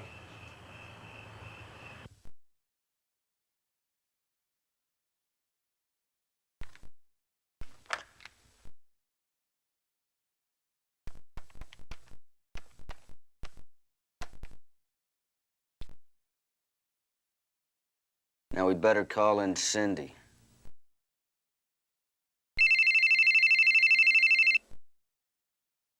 Homicide is for you. It's Cindy.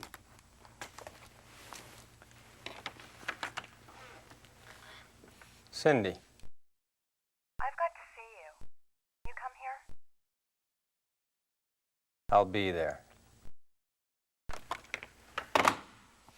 I'll be right back. Hey, where you going? Hey, what about me? Ain't I going with you? Stay here and be good.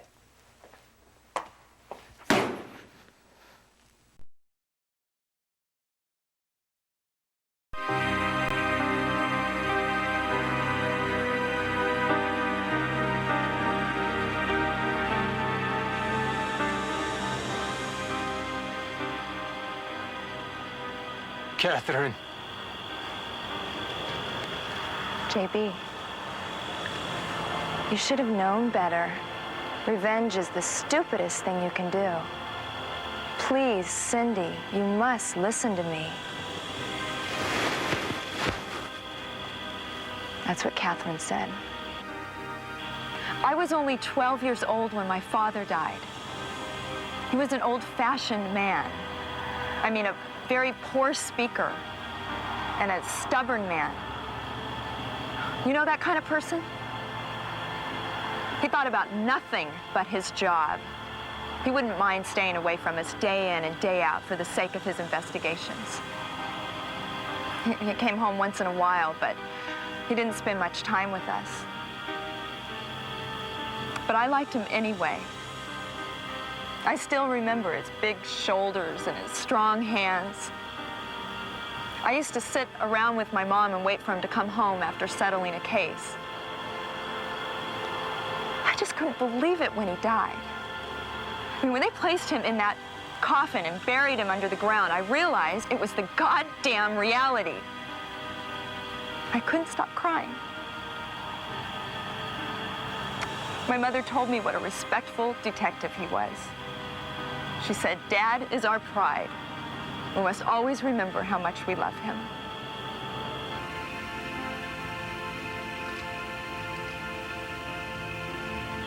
One month after his funeral, some newspaper made a comment that my father took his investigation too far.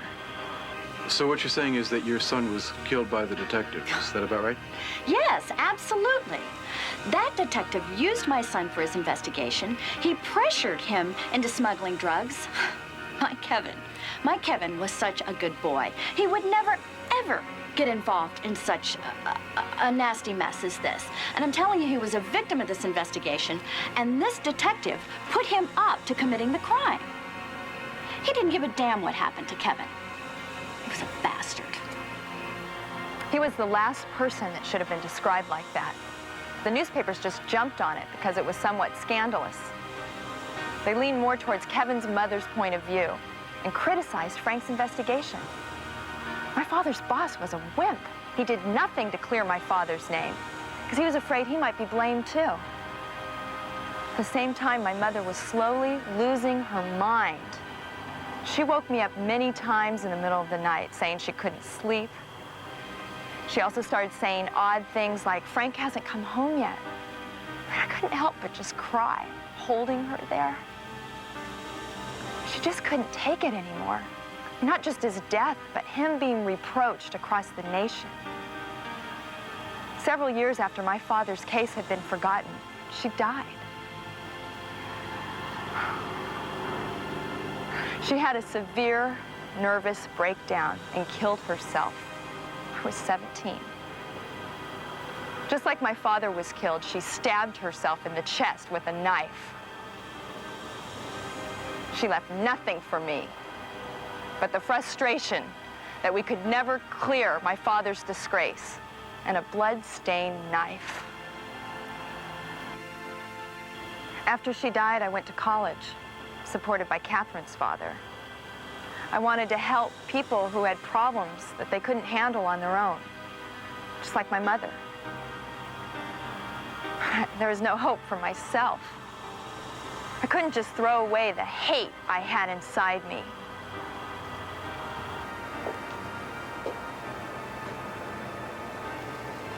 Cindy, how could you have done such a horrible thing?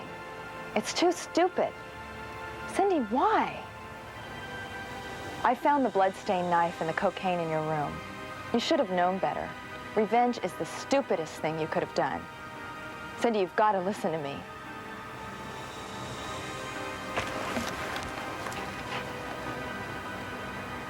JB, you were right. I did it.